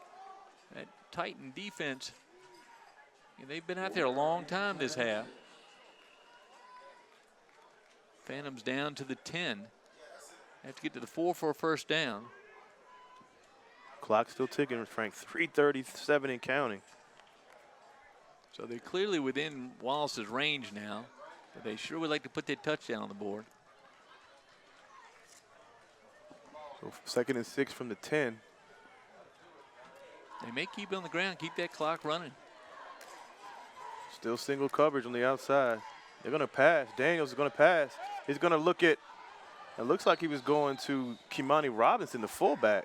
And I'm a little puzzled because that stops the clock with 3:11 to go. I thought they might run it one more time and then throw it in the end zone if they had to. And that's going to be 3rd down, too. And what's sad is that Barry Hargrave's wide open Yeah, as he was. turned to the corner. He's on the top of your screen. Lob over. Yeah, he was open. He There's just double fell coverage. down trying to catch it. That's not a bad effort by Robinson. They throw it outside. Hargraves Yeah, he's all by he's all by himself. So 3rd and 6, Frank, from the 10. Hargraves at the bottom of your screen there, number 4. He's And got you a got hoist on him, I believe. Daniels in the shotgun. White behind him. Daniels back to pass. Good block. It's going to be incomplete, intended for Hargraves. Threw the ball too far outside. I think if he caught it, it still would have been out. They're going to have to go with Wallace. Are they going to go with him? Well, if they're going to, I think They're going to go with Wallace, yeah. Yep. Yeah, that's what Anthony Wallace has been on the team for. Got a good snap, good hold. Now, Kicker kick it. there was a situation in Todd the other day. Bethel went for a field goal. And Warwick picked it up and ran it picked back. up 90 yards. So let's hope that everything is secure here. Now the hold of Latrell Smith.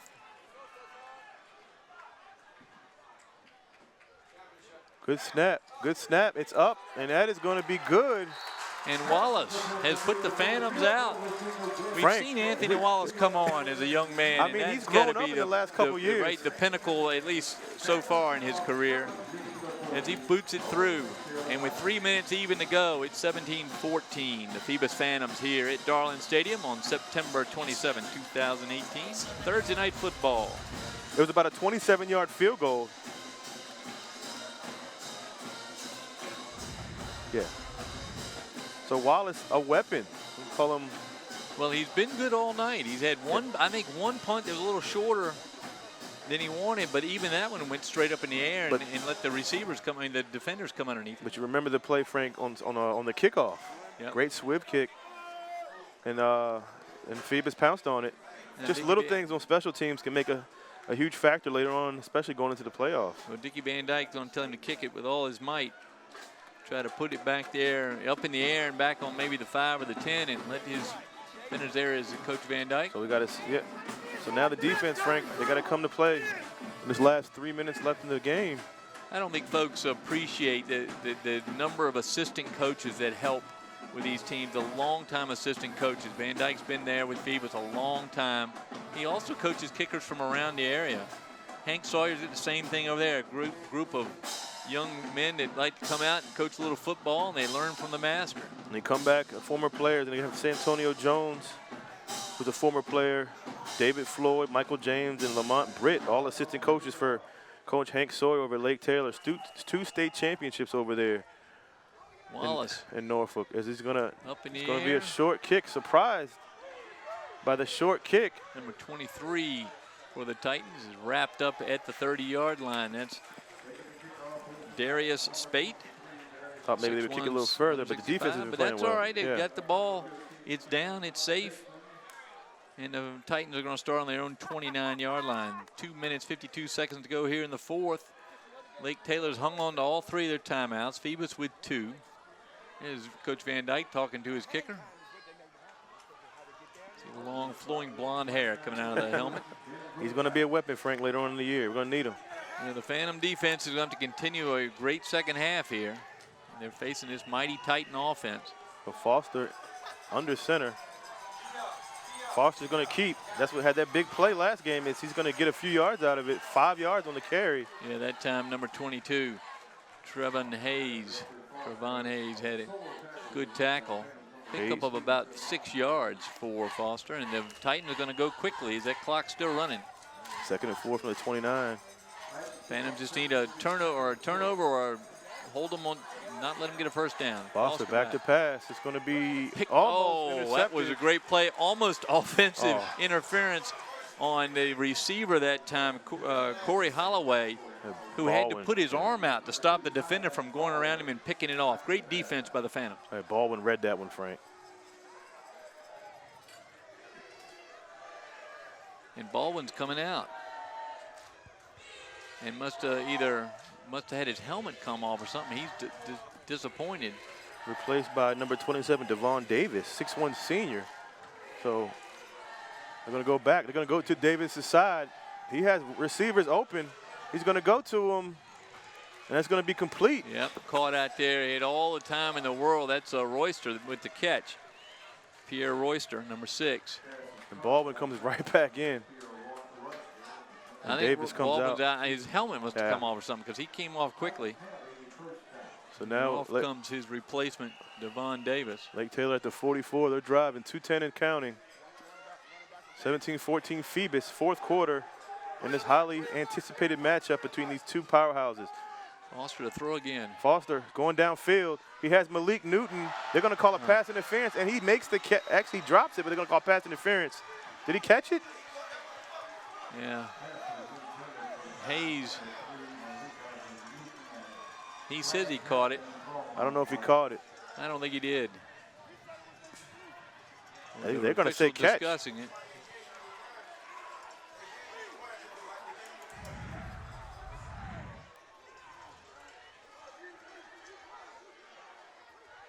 There's still no discussion and no signal. Referee's going to get an explanation over there from his teammate. What a play. The two sophomores, we talked about them in pregame, Frank. And they're going to say he caught it. Well, the flags are going back.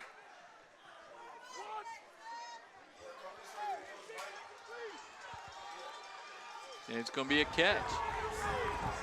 Pass interference. Defense. The result of play is a completed pass. The penalty declined. Hike the ball while the referee's still calling the. Well, they declined the penalty as they would, and they pick up the yards on the 26-yard line of the Phantoms. The defense got to dig in with 1:56 to go. So a big play surrendered by the Phantoms. They are not happy. They're going to call it timeout, Phoebus. And he's going to go out and talk to the referee because he is not happy about how that play came to be. 1:55 here to go at Darling Stadium. Phantoms clinging to a 3-point lead.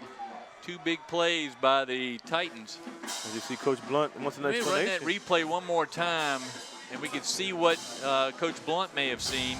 Let's see if we can catch it. We didn't think he caught it. Nice lob over the middle. Well, it's under him, but then it looks like it rolled out. Yeah, that's an incomplete pass called a completion. Timeout. Phoebus. Rolled right under him. Had it in his hands, landed on the ground. The ground shoved it underneath him. No question there. And they had 3 officials, and all 3 of them missed it. Oh, bad call there. The ball is where it is. It's at the 26, and the Phantoms got to deal with it. They've got to defend 26 yards for 1:55 here against this Lake Taylor Titan team. That was tough.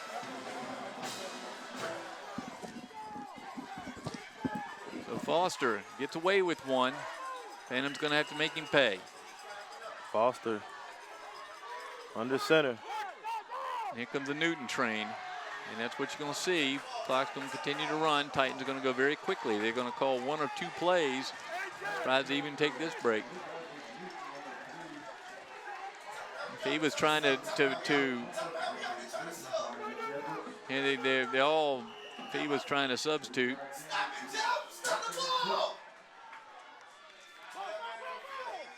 Pitch out. It's McNair. McNair, good tackle by Smith. And he is takes him thrown out of bounds right there at about the 16. It may be enough for a first down, depending on the spot. No, I think it's going to be short. It's going to be a third and maybe a, what? Nope, first down. First down. Yeah. All right. A good pitch out. McNair tackled by Smith, but not before they pick up the first down. So 15 yards now with 1:22 to go in the game. So first and 10. Foster going to pitch it out to Newton. Newton. Newton at full of speed. He almost turned it and turned it into a Almost touchdown. did, yep. Clock still running, Frank. About 1 minute and 10 seconds left. As a Phantom is down. And that's not going to help with him down because that stops the clock. Yeah, you're right. Crams hit Latrell Smith again. Officials timeout. He may have been at the feet of the runner, but that's another cramping situation. He suffered from him earlier. What a turn of events here. An incomplete pass that they call a catch. Yeah, there's been about 20 penalties called. Most of them are holds. And you've had that bad call there, and that's clear. And they know, that's the nature of the game. It's that ball rolled right on the receiver. Here's the play here. You see Big Newton coming around the corner. Yeah, I thought he turned that was getting ready to turn the corner. Tackle there was made by the Phoebus Phantom number 28, Dominic Edwards, who made the touchdown stopping tackle. The Phantoms are going to dig in now. 1:04 to go. Latrell Smith going to be out for at least a play with the cramps, maybe the rest of the game.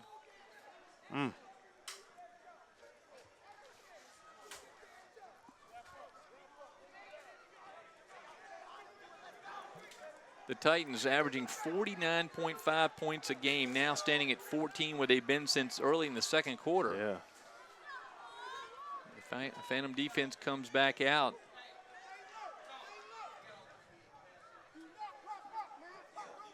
That's the third or fourth player with a cramp tonight. Yeah, the Phantom side has got to get. They've had suffer from the cramps the most.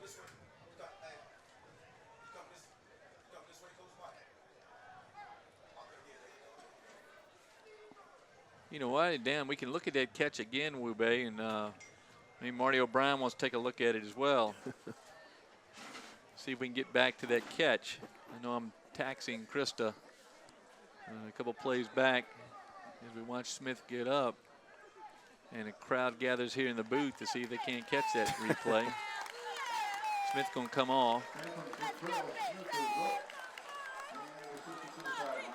Nope. All right. Well, here come the Titans. They're not going to wait no time really to do it now. The Titans are going to play.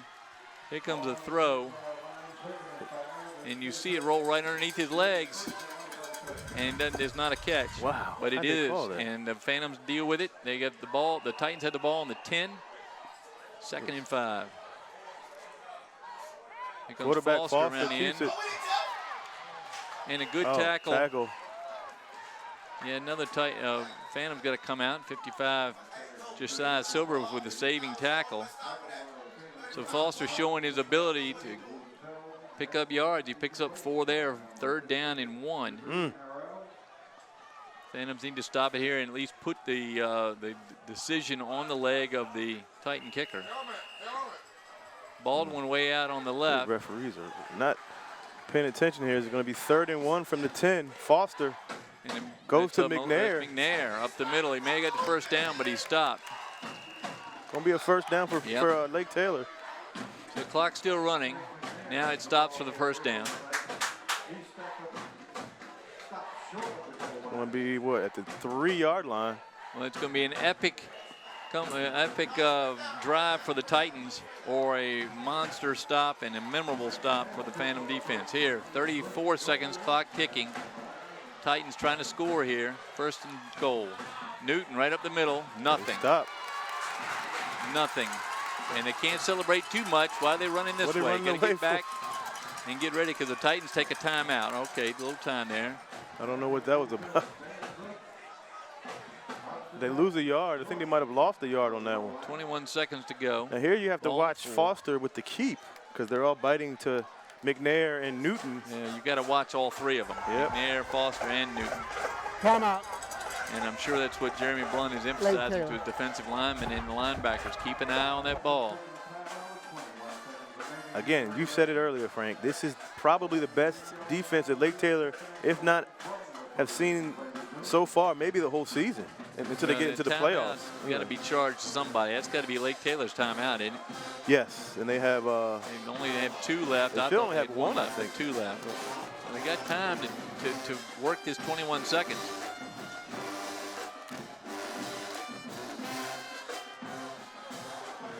The ball right on the 4-yard line. Maybe just inside the 4. Going to be Phantom defense goes back to work. 2nd and goal from the 4. 21 seconds left. Let's see with the red towel. Foster under center. Again, you have to watch Foster with the keep. Foster's It's going to be right up the middle. He's going to score easily. Foster runs right in. So Jeffrey Foster scores the go-ahead touchdown. 2017 at the moment. So the missed call on the reception, the alleged reception, may cost that was tough. Phoebus this win. So on comes Bueno to kick it, which is a big kick for the Titans. Huge.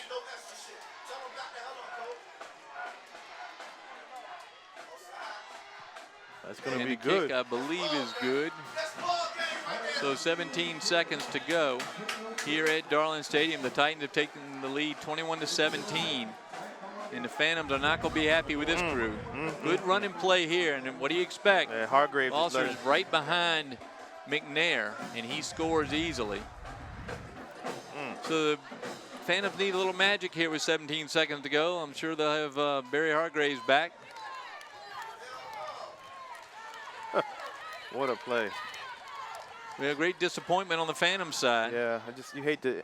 Well, you hate to see it called on a mistake. Yeah. And the first good part of the drive was valid, but the second one, just the officials not in position to see it, and they assumed the catch was made. Yeah, I mean, they should have looked at the ball on the ground and saw it.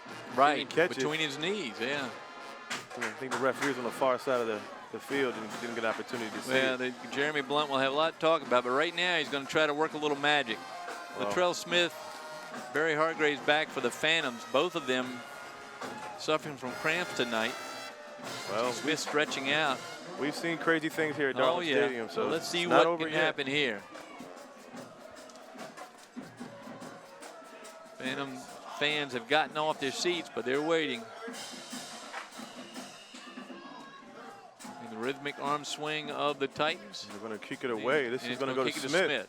Smith gets it Latrell around Smith the 15. now. No blockers. No blocking on the first runner and down. All right, the 21.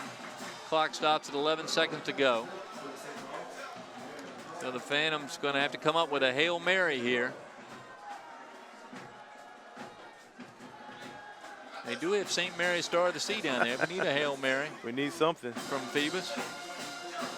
Again, let's see what kind of defense they play. Obviously, they're going to put all their safe players back this time. 11 seconds left. So maybe see a little hook and ladder action here. You could definitely go see Barry Hargraves involved.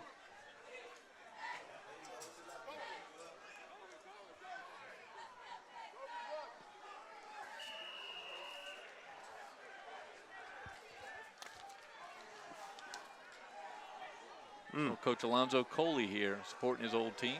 Kickingham High School coach right down in front of us. A lot of scouting as well. They got all right, 4 receivers. Actually, 3 receivers.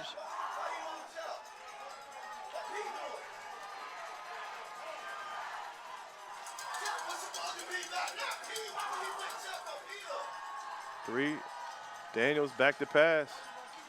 It's going to be incomplete. And Hargraves tripped over the feet of the defender. 2 of them had contact. And they've got second down now from the 21. See the Lake Taylor coaches up here. Sorry if there's any language seeping through. I apologize for right now. I'm not close enough to reach him. I'm very excited with the change of events here.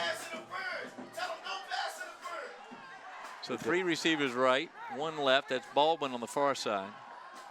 Daniels. Jalen White in motion. In the shotgun. Daniels back to pass.